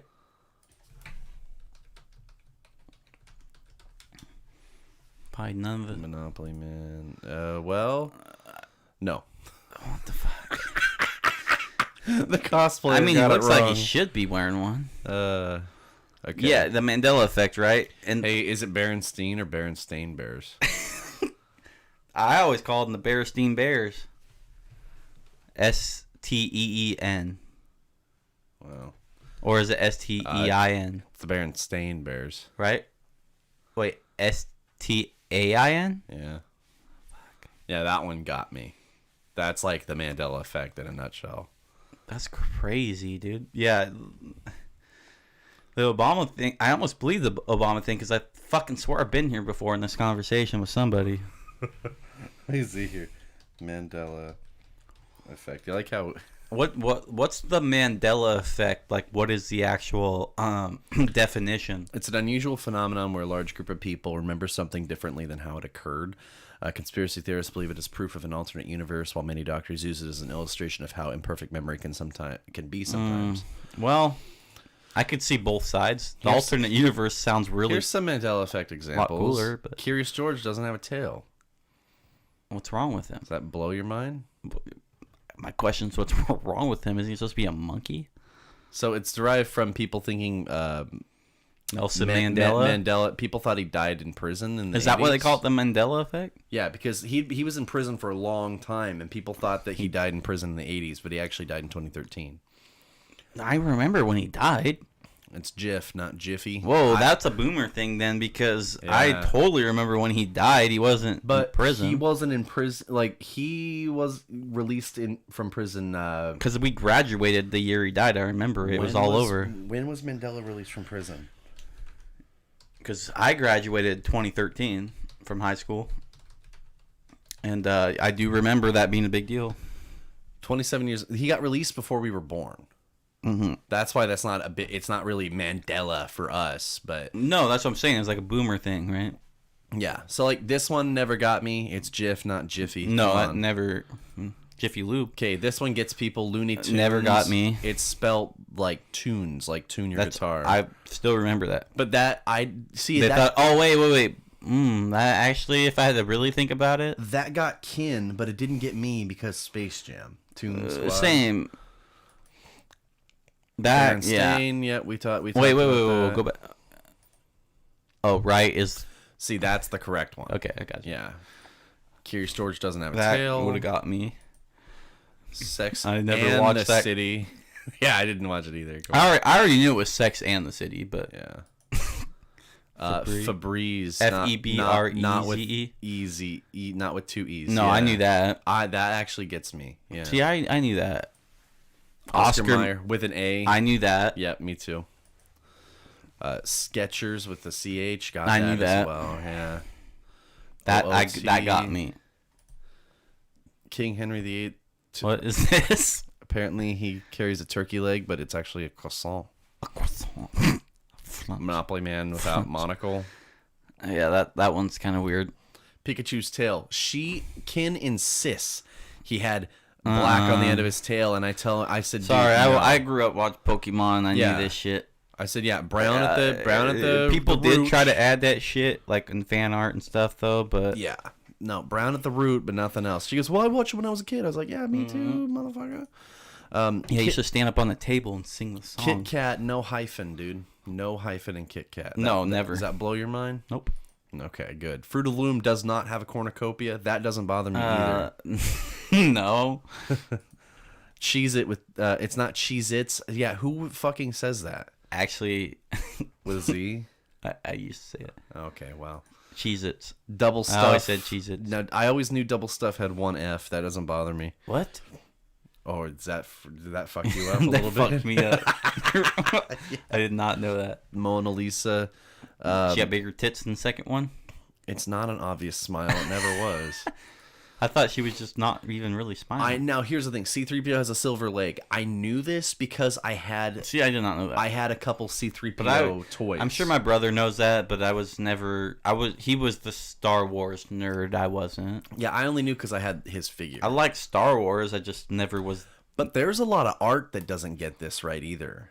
Yeah, I could see that. The Flintstones? Flintstones has 2 T's. Yeah. What? But it's the Flintstones? Yeah, the Flintstones. Yeah. I didn't know But that. everybody says the Flintstones. I say it too. Well, I mean, it rolls off the tongue however you roll off the tongue. I mean, it's like Long Shots Sportscast. Yeah. Like when I'm speeding through it, oh, you listen to Long Shots Sportscast. Like, I never go Long Shots Sportscast. Yeah. That was something I didn't think about. Well, that's like the Flints, like you said, the Flints. Yeah. Same thing. Do you remember somebody telling you chartreuse is a magenta pink color? Is this like the dress? In reality, is it gold or bucking blue? Apparently people thought chartreuse was magenta, but it's actually a shade of green. I didn't even know chartreuse was a fucking color. My mom painted for a minute there, so I did know this. Yeah, I had no idea. Okay, what is Life is like a box of chocolates. What about it? But what he actually said was life was like a box of chocolates. Oh, okay. Yeah, I did not. Mama always told me. I always thought it was life's like a box of chocolates. Yeah, What's life was like. I had that on a shirt when I was in high school. Life is like a box of chocolates. See, they didn't even know. The expert. Mirror, mirror on the wall. Who's the baddest bitch of them all? But she actually says magic mirror on the wall. What the fuck? Then why do people keep saying mirror, mirror? What's funny about that? There was actually a Snow White movie released a few years back called Mirror, Mirror. That's why. Yeah, super funny. Luke, I am your father. Of course, yep, we talked about the biggest one. That is, he always said was, I am your father. Or no, he says no. He doesn't even say that. You killed my father, and then he goes, "No, I am your father." Yeah. Or no, maybe it just is, "I am your father." Yeah, it is. I am your father. I think there's 2 Mandelas on that one. There might be. Run, you fools! Hate to burst your bubble again, but this memorable line was never said by Kendall. He says, "Fly, you fools." Yeah. Hello, Clarice. Yeah, hello. This is what my mom and grandma. It was like a running joke between them. All he said was "Good morning." No way. Yeah. Bro, growing up, my mom and my they used to say this on the phone. They'd talk on the phone every day. And they'd always say that. And I was like, what the fuck are you guys talking about? Because I've never even seen that movie. Oh, just, Of the World. What's his face? So I guess he sings it at the end, but he doesn't. It never happened. He doesn't sing it at the end of the movie? Or the song? He sings the words at the end of the song in the band's Wembley Stadium performance, but not in the studio recording. Well, okay. I can see I can get messed up in that one. Mr. Rogers' theme song. It's a beautiful day in the neighborhood. It's a beautiful day in the neighborhood. But it's actually a beautiful day in this neighborhood. Yeah, actually, I think that's right because I don't know how I ended up there on YouTube, but you know how that goes.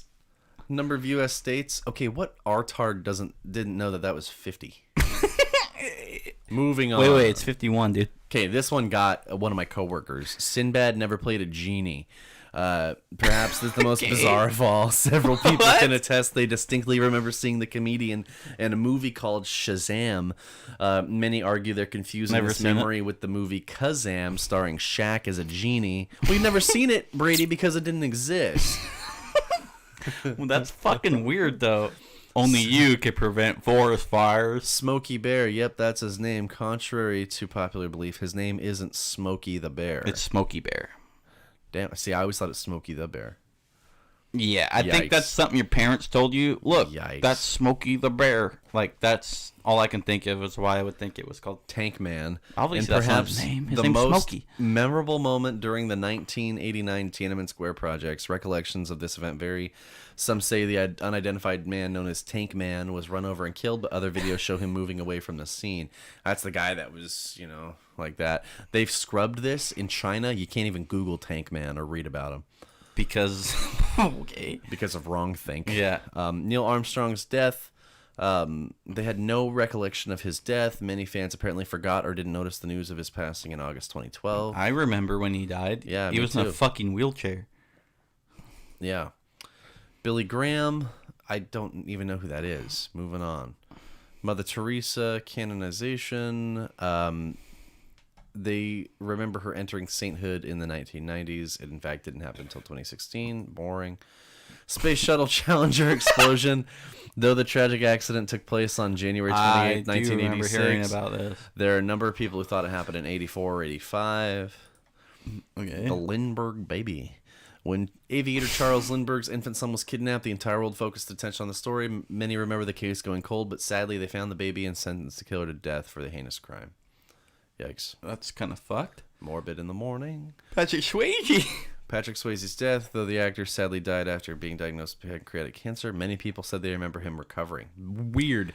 I remember him passing away freshman year of high school. I remember too, and this is Trailer Park Boys, man. They fucking they always reference Patrick Swayze.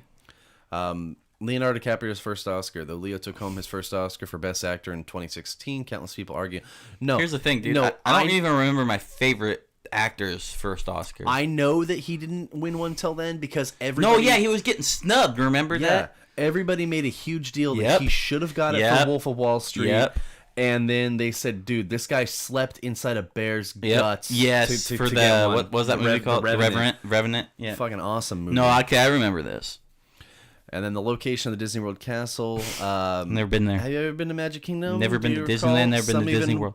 One Orlando local on Reddit clearly remembers it being the entrance to the park. And no, it's not. My mom used to work at Disney World, so I can That's tell right. you Didn't you guys that's move locations because she got a job down there, right? Yeah, my mom used to admin chat rooms. Back in the infancy of the internet, there was a website, kind of like, like MSN and Yahoo used to have just like IMs and stuff. There was a thing called Talk City where people could go chat about like computer games or music or whatever the fuck they really want to talk bootlegs or whatever the fuck they want to talk about.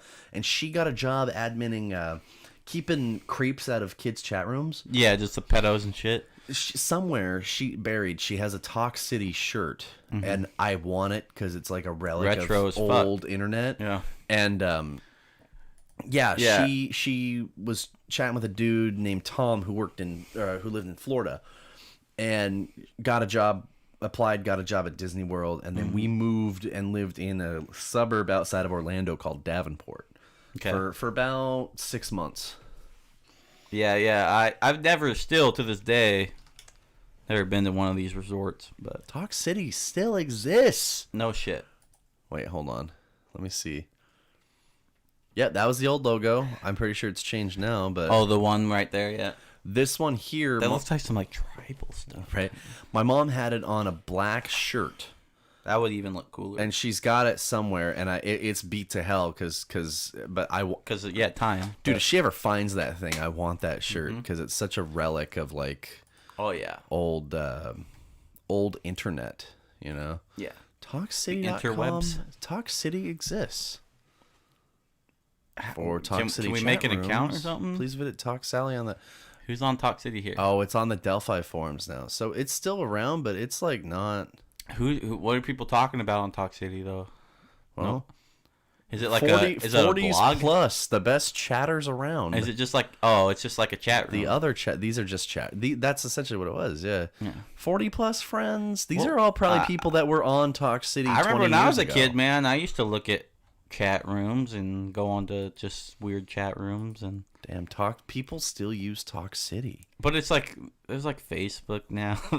I think these are probably people who strictly want to remain anonymous and people that they don't know. There was pictures on there. There's nothing anonymous about that. Well, you know what I mean? Want like, to add like people they don't fucking know. I want to add that Talk City did not have the lock icon on there. So if I get a virus on this and who says those pictures are them, right? Like. It's from Talk City. These pictures could be just something they found on Google. But is there a Wikipedia page for that, man? Oh, I'm sure there's just for Delphi because it got like. What the hell is Delphi? That's a forum. It's a forum that's been around for a while. They absorbed Talk City. When would they have done that? Joining it with Talk City. Partnered with them. 2002. Yeah. Interesting. 30 years. Know what's hilarious is we've been not talking about sports for an hour. I know, we just went off on a tangent there about Obama and the anime. Mandela effect and fucking... then it went down a rabbit hole there real quick. Dude. You guys know what we're talking about. Obama, and that kind of hurts me a bit, if you want to know the truth. So, you want to maybe spit off like a prediction, like a Super Bowl prediction. First of all, obviously, who's going to win, lose, and what do you think a score may be? So I guess I can go first. 35-32 Buccaneers. Who scores the first touchdown? I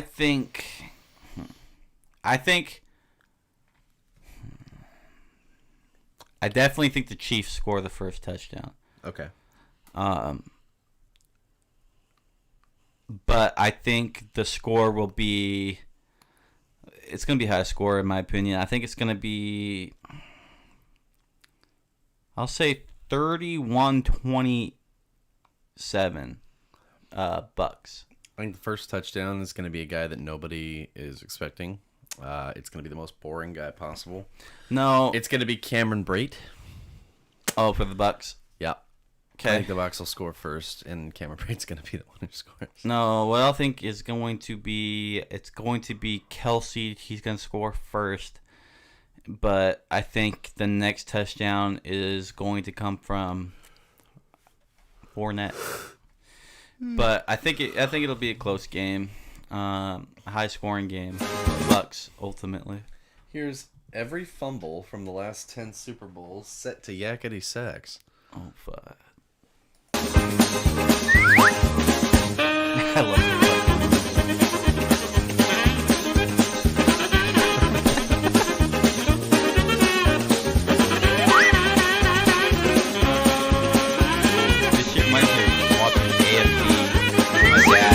Every fucking night. Damn, they won that game. They tossed the ball twice. That was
a goal, might have been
oh, there's the most famous. Yeah, everybody and their kid. Yeah, bad times. Well, I don't know about you. I think I think we covered it all. I mean, I can't really think of anything else to chip in about. Oh, you know what I haven't done in a minute? What's that?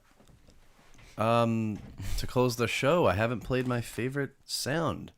Anyway, I think that's going to do her. We're going to get out of here. I have to go buy food for my dog on account of, well, he needs to eat. He's been eating me out of house and home. So I'm going to go do that, and then I got to clean my hellhole of a home before I make tacos for my friends tomorrow. And we play the Jackbox games.